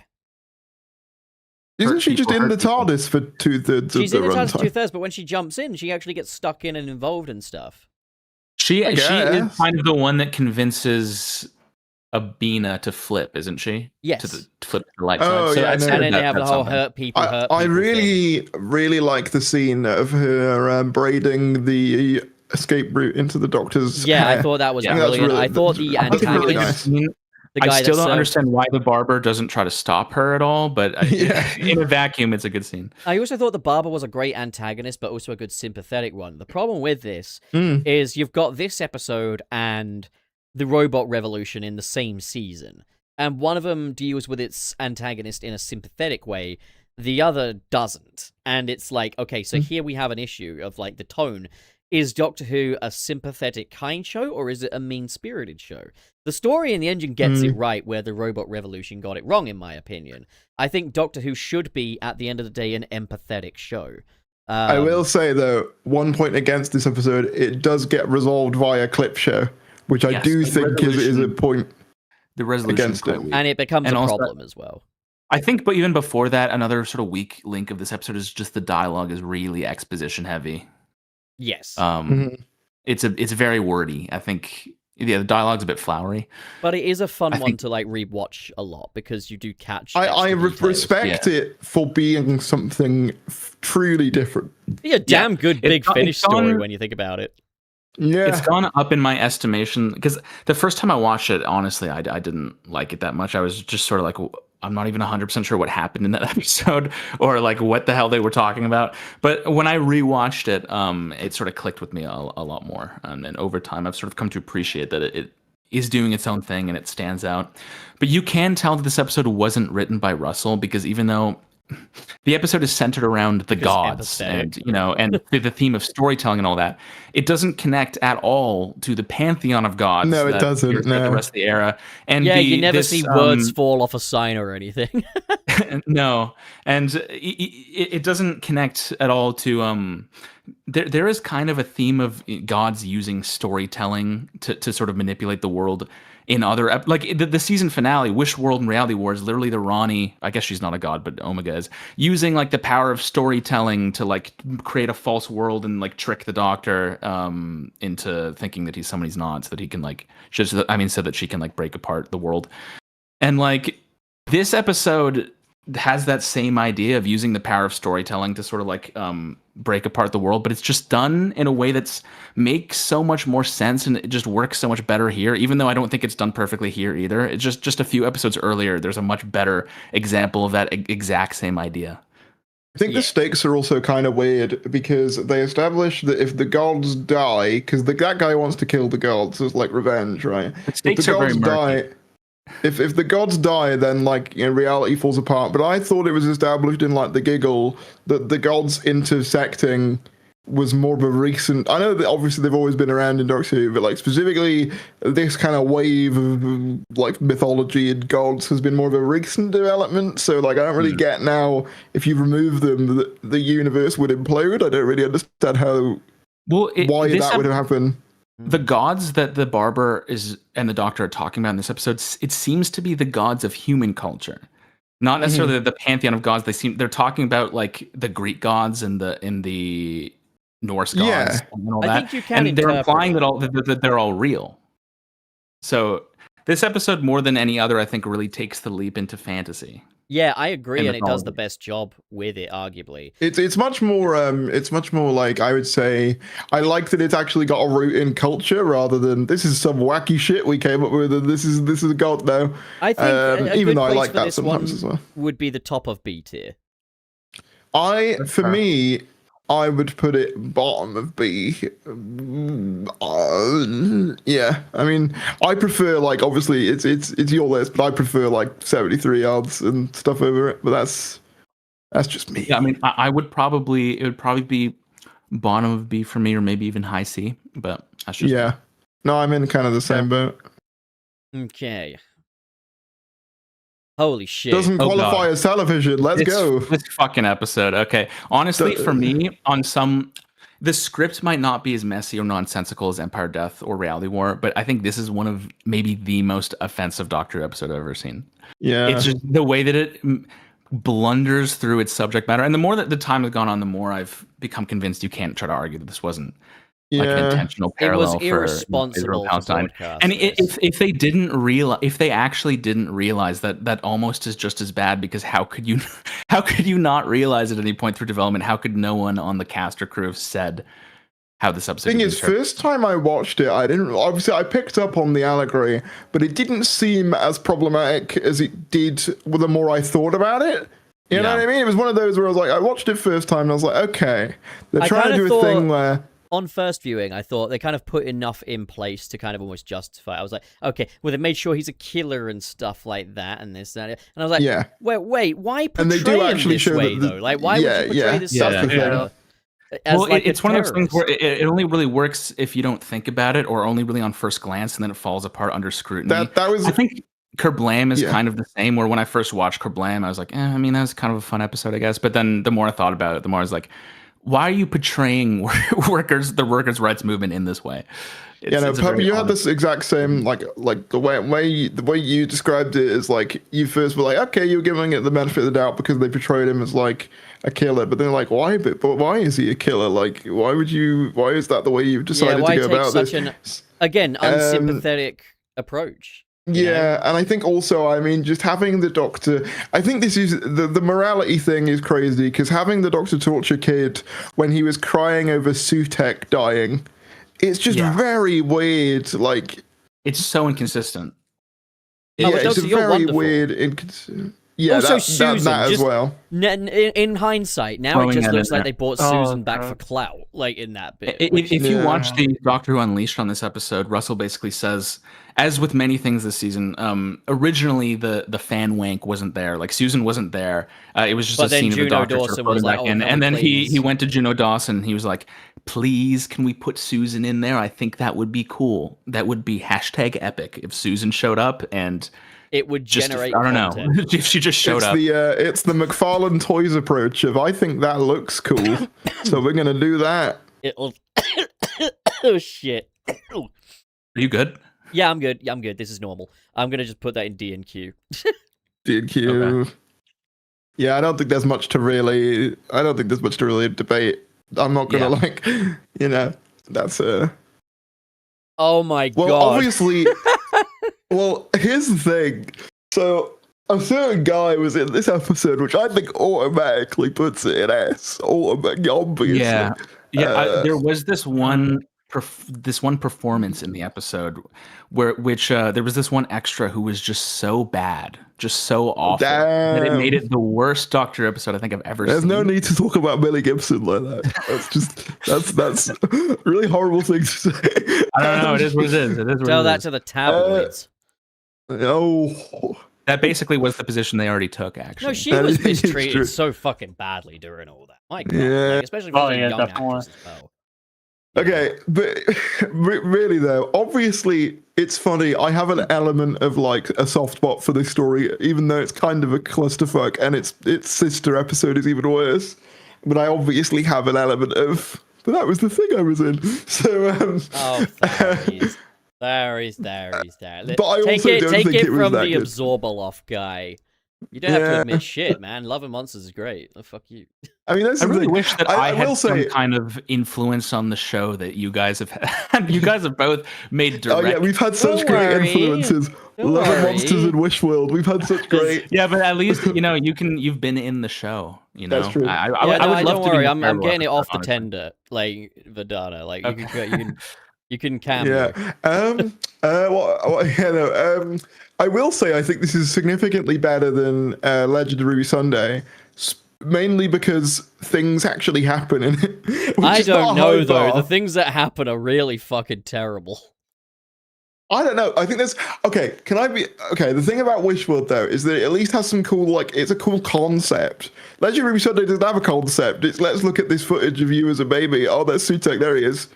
At least this has I can't help but think like the concept is just let's ape one division a little bit. Really, yeah. Like I just think that guy in the camp was really fucking sexy, guys. I don't know, man. Pretty sure that guy's underrated, Tharies.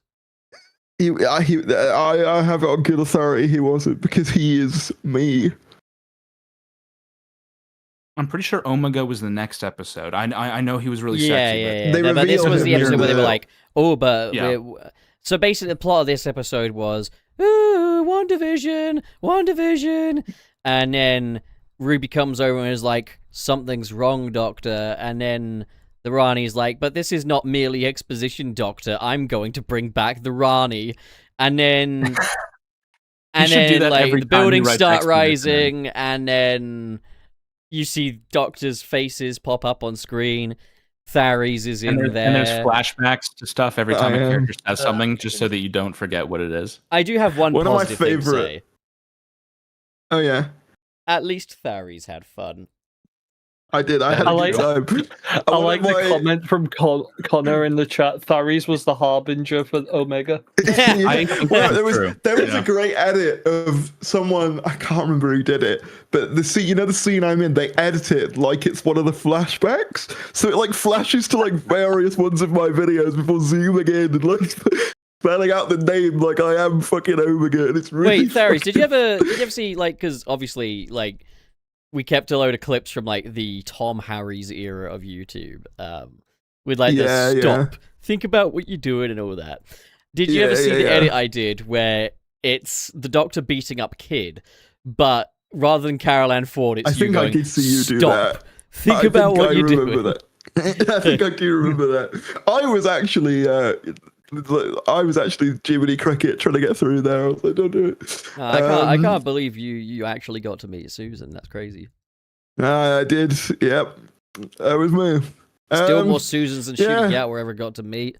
I mean, I will say I really like the idea of a world in which it is kind of ran and overseen by like a kind of right-wing podcasty type. I think that's kind of interesting. Yeah. It's a good concept, but the problem is, again, it just wasn't followed through. No, I agree. And get this, they called the character who's a radical conservative Conrad.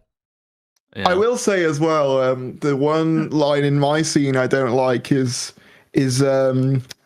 Shirley goes, "You look pretty non-disabled to me," which always just struck me as a weird line, even when I was sat there in costume, because I remember thinking, yeah, but you've got non-visible disabilities in this scene. Yeah, So, but on the bright side, just be grateful because you could take the Tharies ramp on the TARDIS. I didn't get on the Tharies ramp. They didn't use it. No one did. No one actually got on the fucking Tharies did. ramp, but it's That's the problem. I better get a slice of that ramp in the post. You know, like when they do those fucking like No, let me tell you, Tharies, is it okay if I tell you my genuine issue with your fucking ramp? Go on. My issue with the ramp is I don't like the implication that no other Doctor before 15 has had a ramp. I think that should have just been something that was always there. We didn't ever see it, though. I didn't choose how the ramp was executed. Nah. Look, I got told I apparently wrote Love and Monsters, so you can get... It's true. I mean, I told a story about how as a kid I wasn't sure how I was going to get in the TARDIS, and they were like, "Ooh, what if we fix that?" If it was me, I'd have just said the TARDIS did that off screen before. But you know, it's fucking. See, I thought given that like the TARDIS is like a intergalactic spaceship, rather than like a ramp, it would have like a big white gloved hand that comes out and just grabs you and pulls you in. Like Master Hand in Smash Bros. Yeah. He comes out like... and just like sort of grabs you. You hear a little crunch, and then he pulls you. A little crunch. Yeah, you gotta have a crunch in there. Yeah. It crunches my body into little bits. Yeah, exactly. No, I mean, I'm biased for this episode to a certain extent. I was there. We didn't defeat God, to be fair. I don't know what all that was about. No, but you did get a fun scene where Shirley zooms off and the other one claps. That's in Reality War, isn't it? You're right, it is. So, right, while we're on Wish World, I think this is really, really, really, really, really, really bad. Sorry, Tharies. But, like, it's okay. I just want to point out while we're here, I think this episode is the poster child for bad blocking. Like, I think this is the worst one of any episode. No, dude, that's the thing. That's the thing. The shots are arranged really badly. No, but it's also the Reality War as well. The directing in these two. Yeah. No offense to the fellow who did it, but there's so many schoolboy errors in the directing, such as characters just standing around, characters moving around the scene incorrectly. Like, there's a bit, like, speaking of, like, terrible direction, there's a bit in the Reality War where, like, Ncuti says to Jodie, like, "Oh, no chance of bi-generation and stuff." And he says it like it's something he would have just accidentally slipped up under his breath, but he actively makes a point of, like, touching her on the shoulder to say it. This should have been something he should have said while faced off in the other direction that 13 just caught. Why is it directed I thought like the implication that he forgot that 13 didn't know it, but then the other part of me thinks, isn't it meant to be like an old Time Lord myth anyway? So, like, Jodie would have known about it. I don't know. I almost kind of don't blame the director for fucking up the directing and blocking when the script basically gives him nothing to really indicate anything. But yeah, Wish World, that's the problem, is it's not only a bad script, it's not only a bad Doctor Who episode, it's just poorly constructed from a production level, which is a shame because the Bone Dome could have been really cool. I think Wish World, I think F. I'm going to say... I am going to at least campaign for it to go above Legendary Sunday. I'm going to make that Inquisition. You don't have sorry, to. Theories, but I'm very much of the opinion this episode is worse than Legend of Ruby. Damn, okay. You know what? It's okay. I like the Legend of Ruby Sunday too, wasn't Fairies. just a weird WandaVision ripoff. But also I'm in it. Does that... Okay, fine. DNQ. Okay. God damn. Don't fuck with me, man. All right, so the next one. We are. I mean, like, there's not really a debate over whether this one goes now, is there? We know where it goes. Yeah. Can we make a new tier that it's so bad it like it's genuinely, like, I don't want to sound corny, but the Reality War is genuinely one of the most poorly constructed pieces of media I've ever seen. Yeah. Damn. Is it fair to compare it to like Mrs. Brown's Boys? It's one of those amazing... No, because Mrs. Brown's Boys sucks, but it wants to suck. It succeeds at sucking. When I watched the Reality War, I can't help but think Russell T Davies wrote it deliberately to suck. I think this was deliberately bad and he was shitposting. And if we could enjoy it from that angle, and if I wasn't so full of resentment, and if it weren't for my, want for things that are good, I could kind of enjoy this maybe. If I genuinely wanted to watch an absolute piece of shit and it wasn't just sprung on me, this would be magnificent. But my God, it is a piece of shit and I didn't want it to be.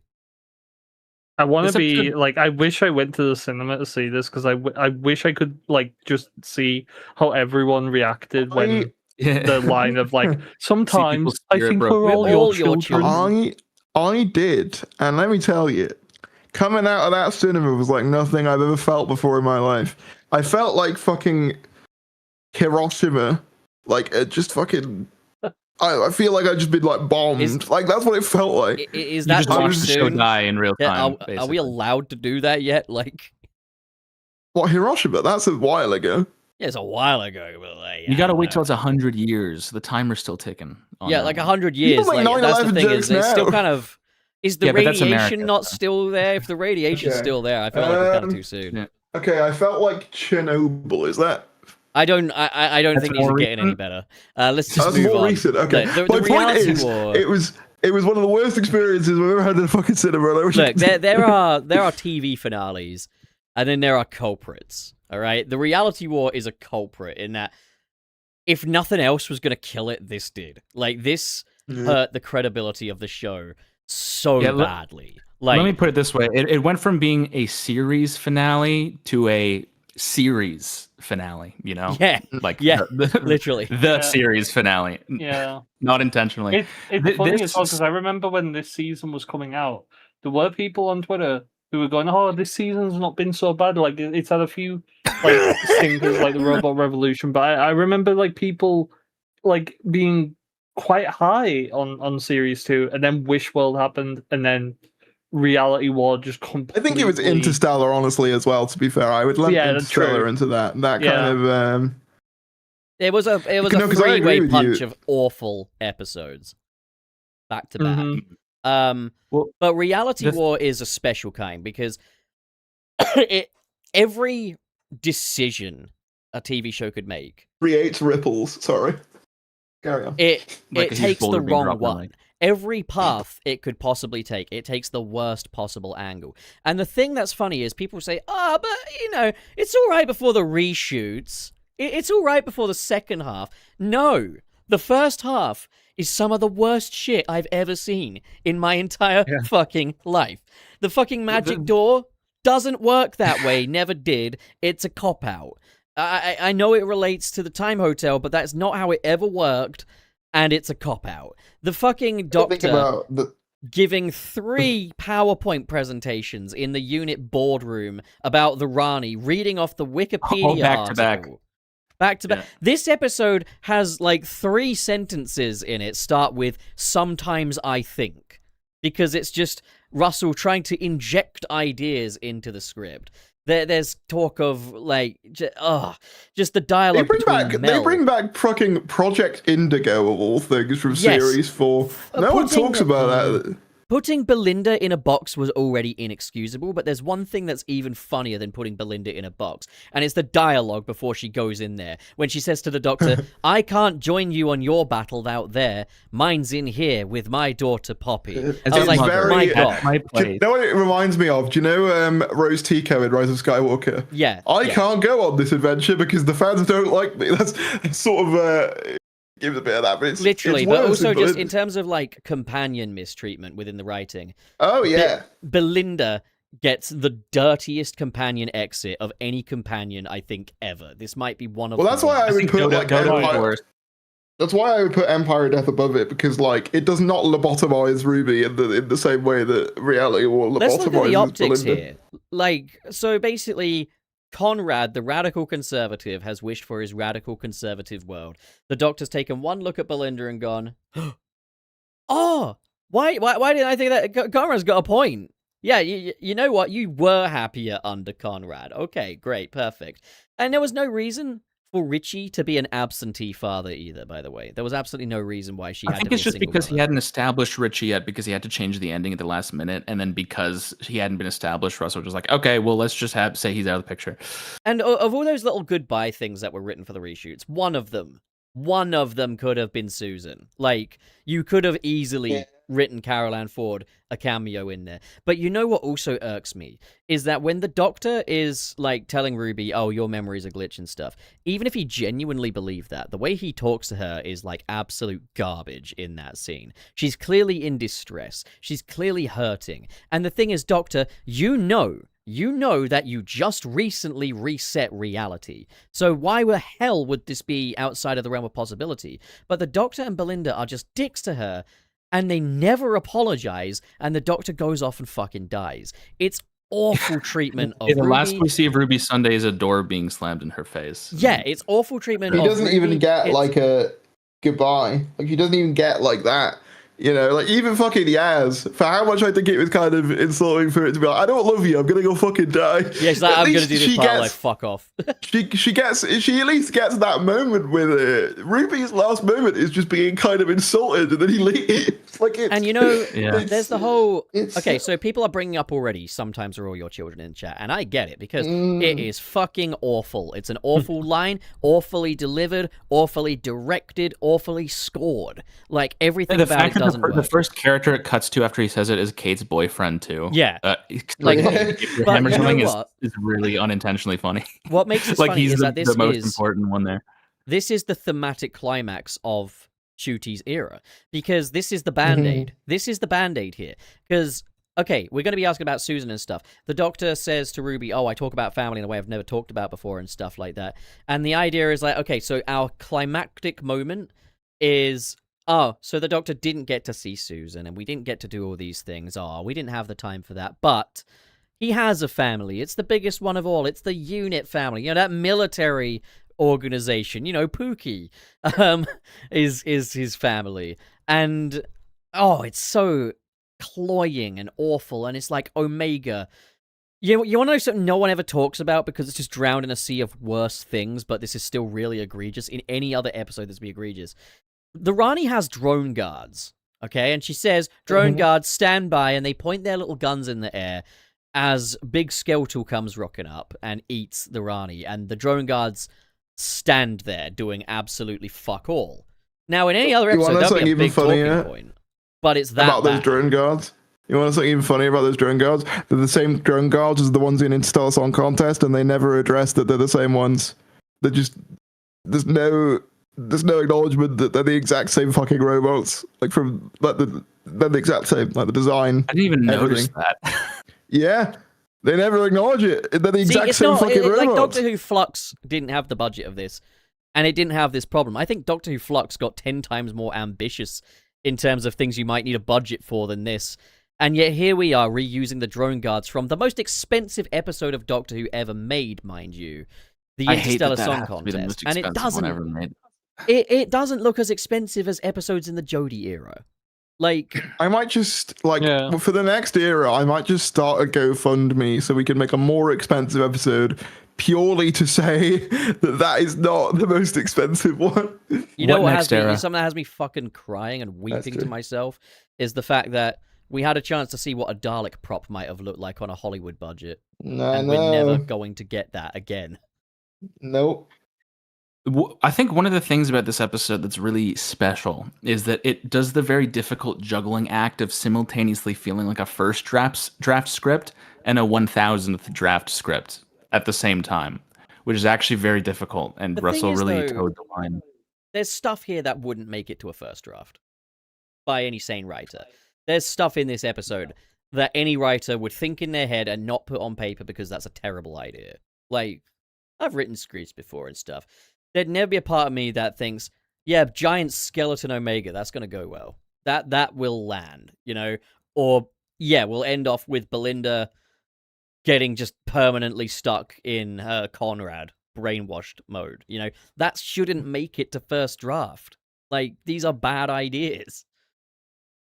The tone of the show had become so sort of silly and pantomimey that by this point that I kind of, on the topic of the skeleton Omega, I half expected him to let out a big burp after eating the Ronnie. Yeah. That would have fit.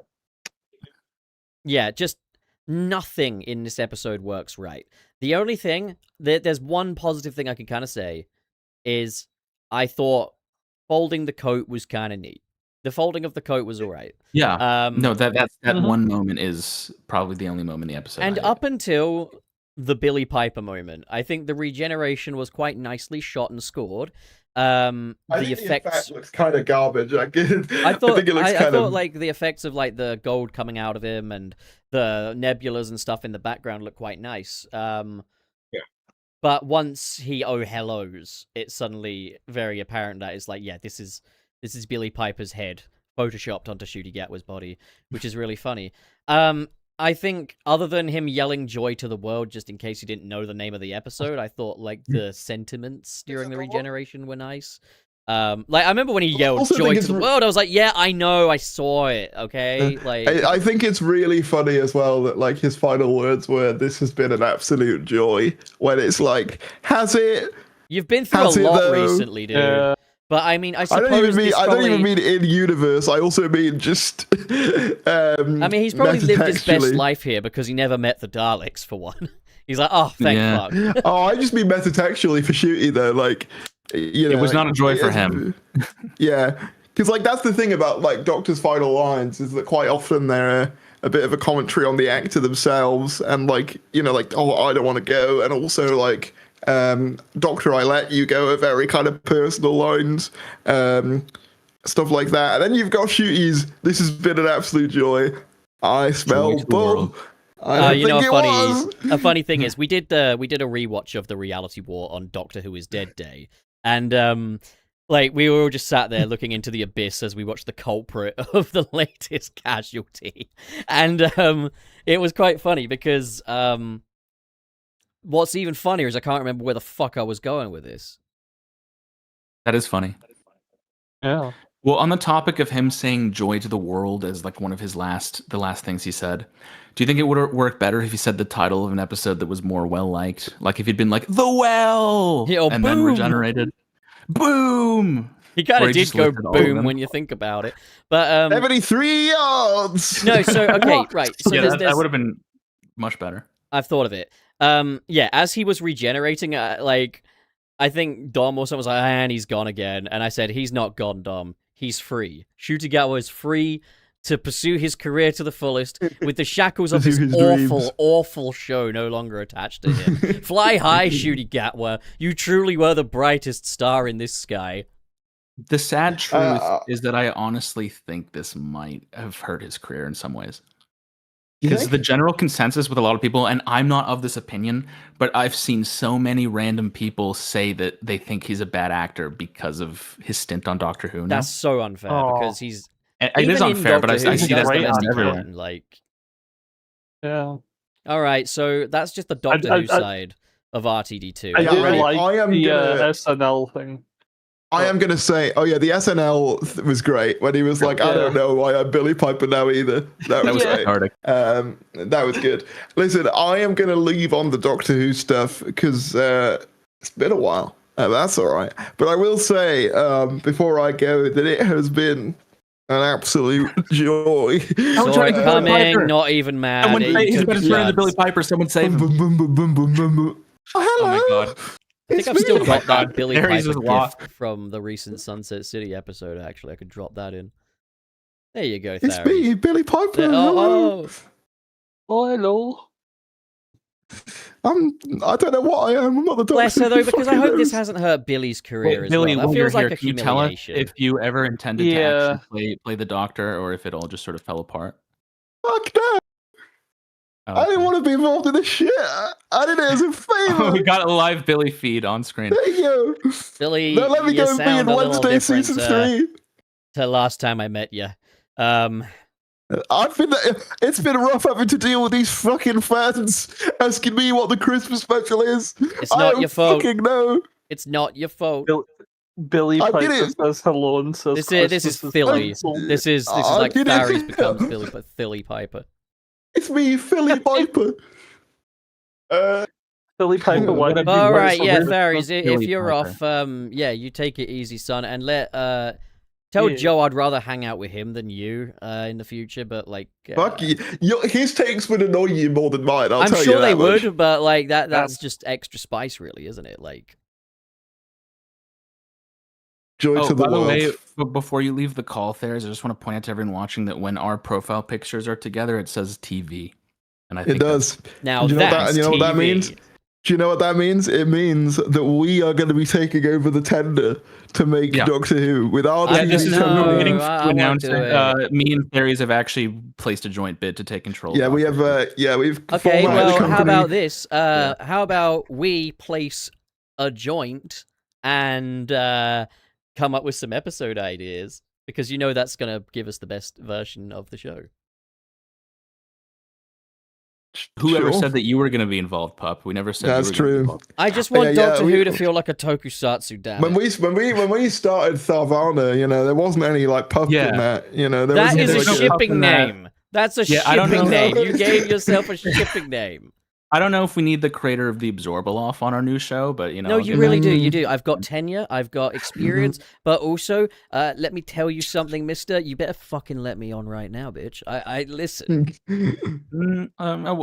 You'll get an email in a few months. How Zach, about I send you the shuttle full pup. pitch document then? Fine, I'll do it. I'll do it.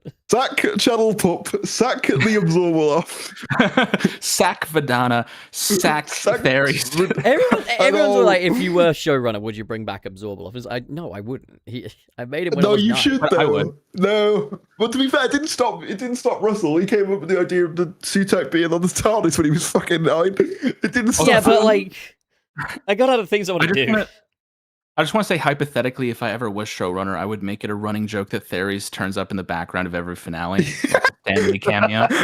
Yeah, like a No, but Stanley. it has to be like Cleveland in Family Guy, where he's always like falling out of like a building, like a bathtub. I'm like I'm like Hans Moleman in The Simpsons. I'm just like I'm just getting into some sort of caper.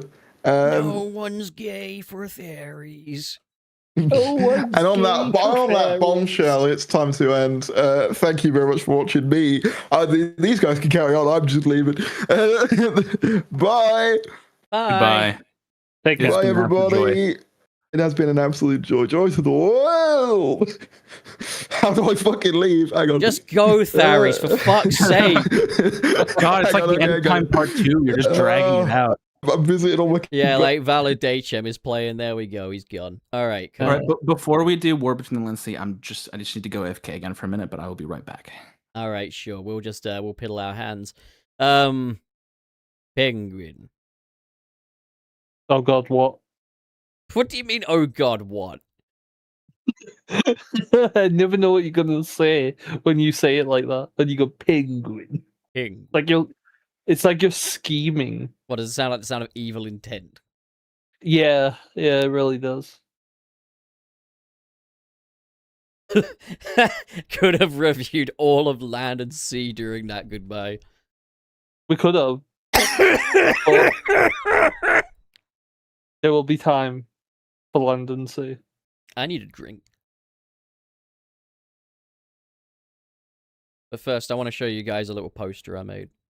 Fan poster for a new spin-off sequel series from The War Between the Land and the Sea because I loved it that much.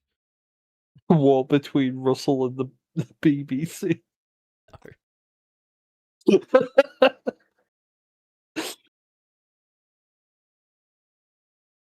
The Connor Baird says, I haven't seen War Between the Land and the Sea. Is it actually good or not? The War Between... hello?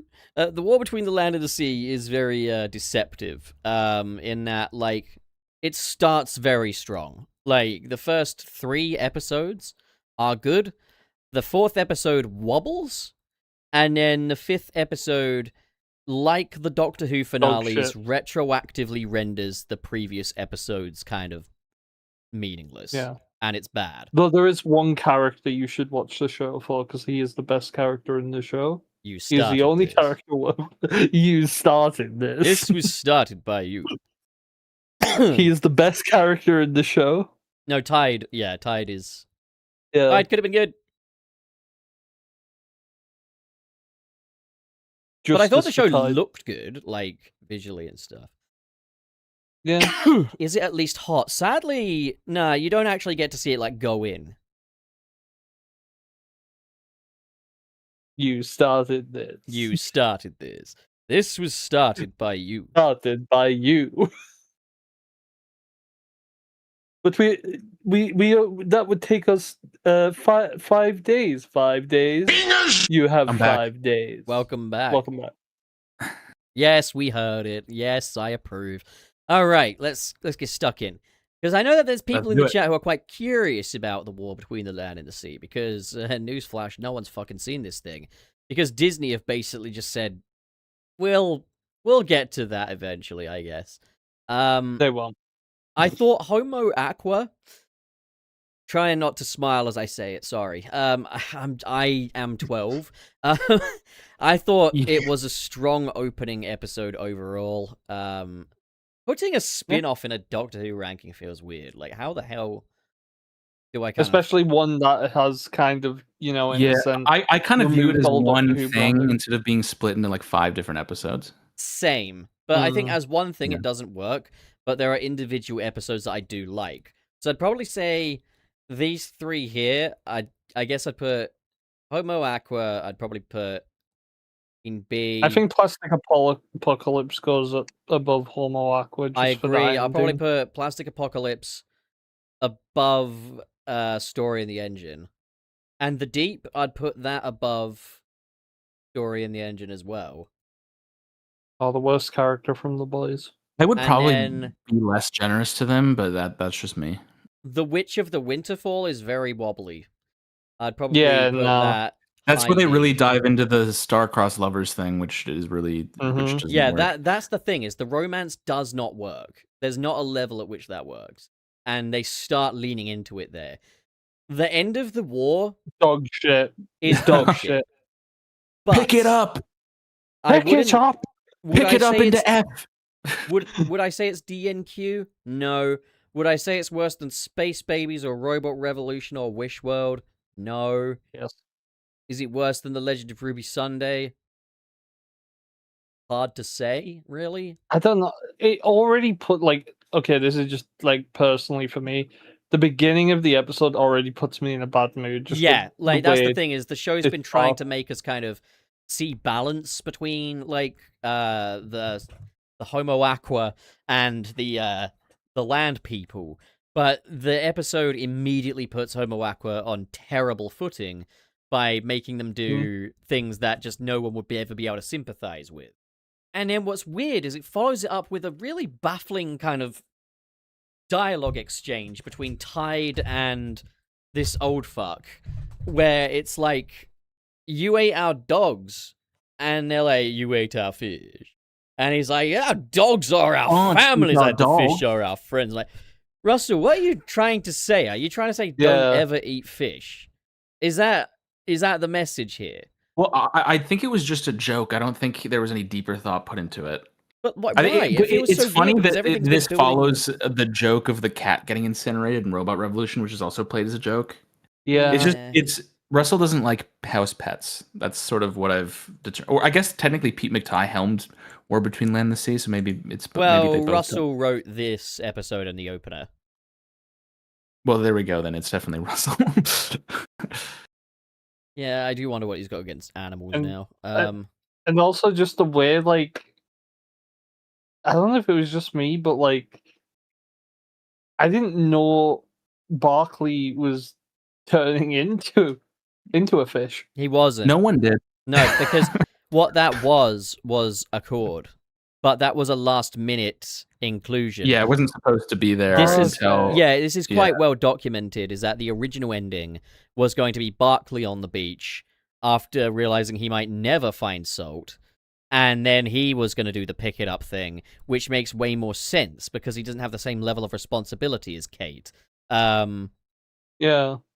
Well, you forget that Kate got a little kooky this season. Yeah, she did. She got a little kooky. crazy. Yeah, she got a bit quirky. The Colonel heads of unit Abraham get a died. bit quirky at night.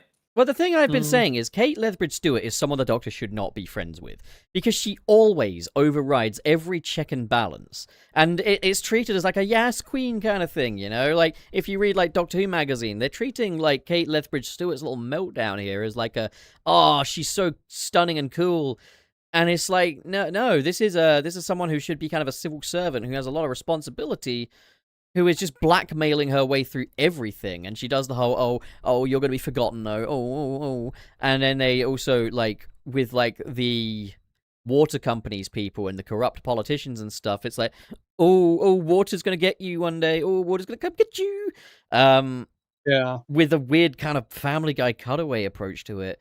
It's such a confused script. It's very bad. Like I wouldn't say it's as bad as the 2 Doctor Who finales we've had, but it's not good. Also, just the romance and stuff. It all boils down to that.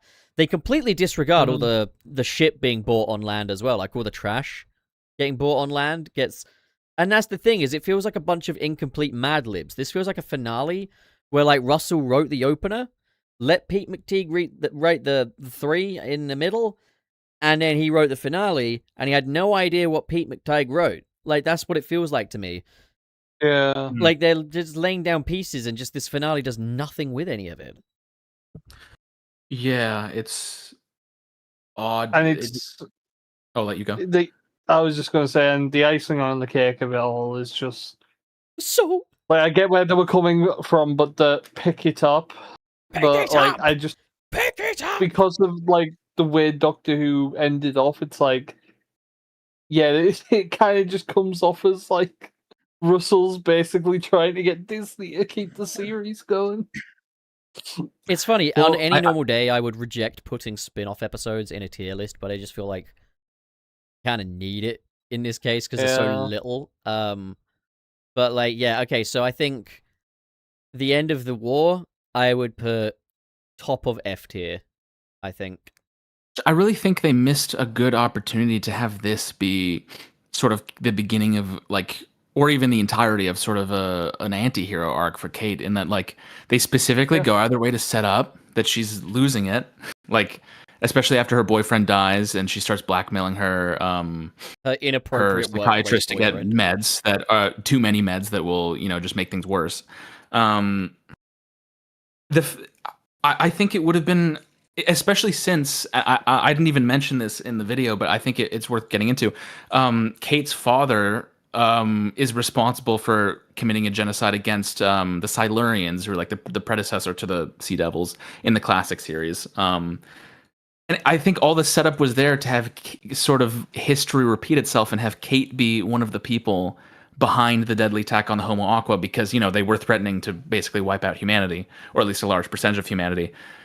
And she obviously wasn't in a good headspace, and I'm still almost just kind of surprised that it didn't do that. Instead, we had these comically two-dimensional evil billionaires and generals be behind the attack, and all this setup for Kate kind of cracking over the show. It literally just leads to nothing except her pointing a gun at someone and being like, "Pick it up." So a funny little in-joke between myself and Stupid Penguin is this character called Tide, who's introduced quite late into the series and is treated as like kind of a major antagonist figure and stuff. And he is very funny to watch. He's played by the same guy that played Tim Shaw, but he's like, "You started this. This was started by you." Like anything these shit fucks have to say, he's like, "Yeah, but you started it. You started it. You ate our fish." And he's just very entertaining to watch. The problem is, he's not the right kind of villain for this show, because all nuance goes out the window the second Tide is brought in, and the Sea Devils just become bad people again, Well, the crazy thing is that there's only 2 Sea Devil characters in the whole show. Yeah, and it's one of them is Salt, and one of them is that guy. Yeah, the rest are just set dressing. And that's the thing, is it doesn't show us any of like what life is actually like down there. We have for the them, episode... we don't see anything from their perspective. We don't see them conversing with each other. It leaves a hole in the story where their perspective should be, and makes it feel very one-sided and hollow. Yeah, like we even have an episode where they go down in the submersible orb, but like we only explore the one place, you know, and it's a place that's made for them. It's like kind of lame, you know, like. Yeah.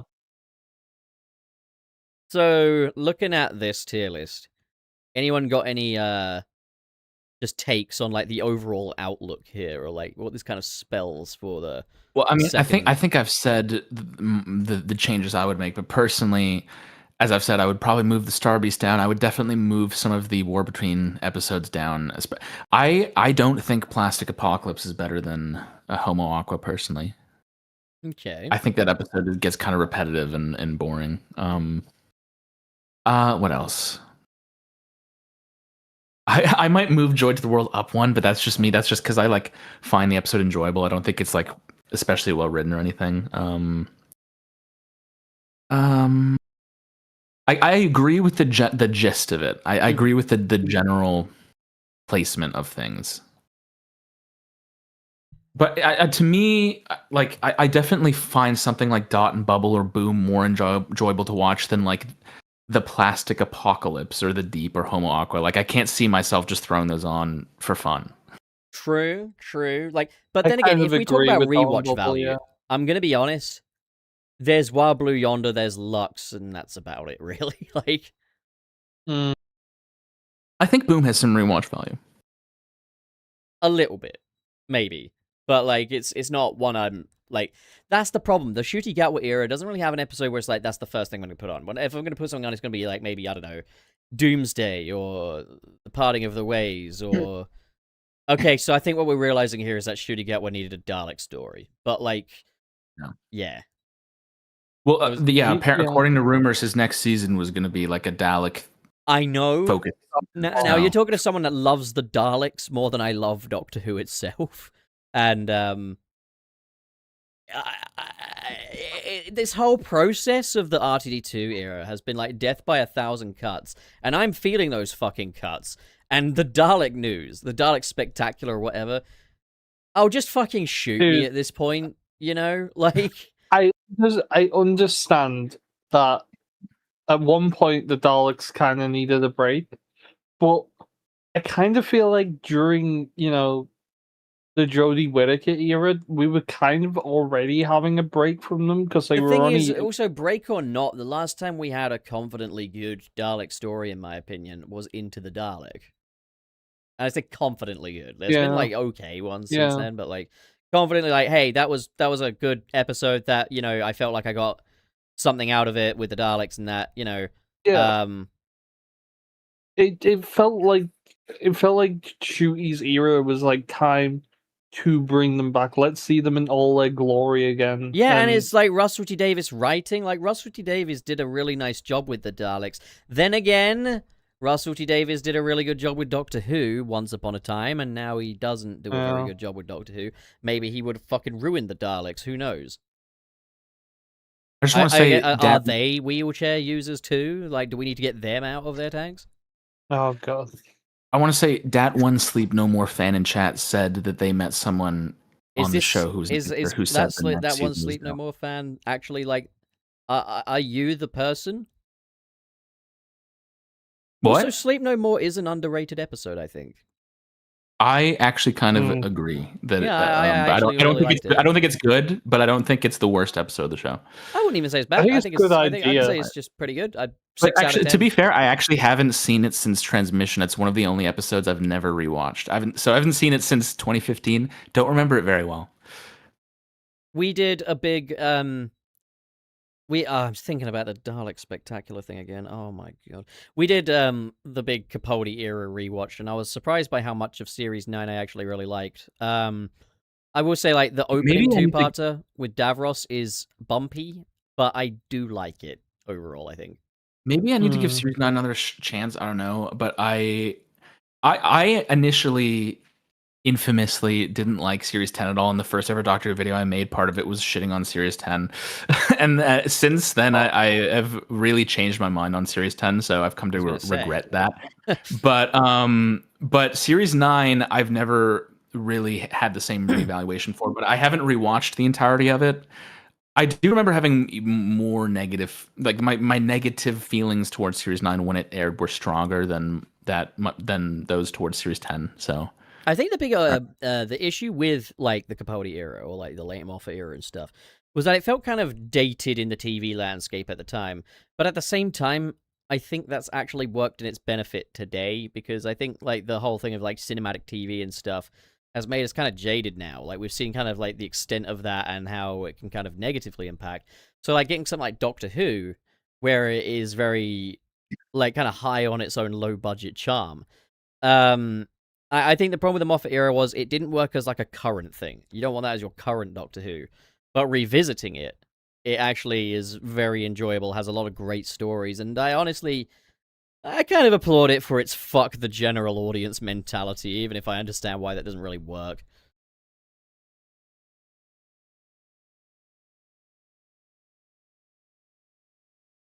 I didn't think the Maisie Williams Oh, episode was yeah! really good. sorry, I didn't mean to do that. If that sound, sorry, did that come through? It did. Oh, Yeah. okay. No, I think I will say I think with Series 9 is I think there are some very clunky stories.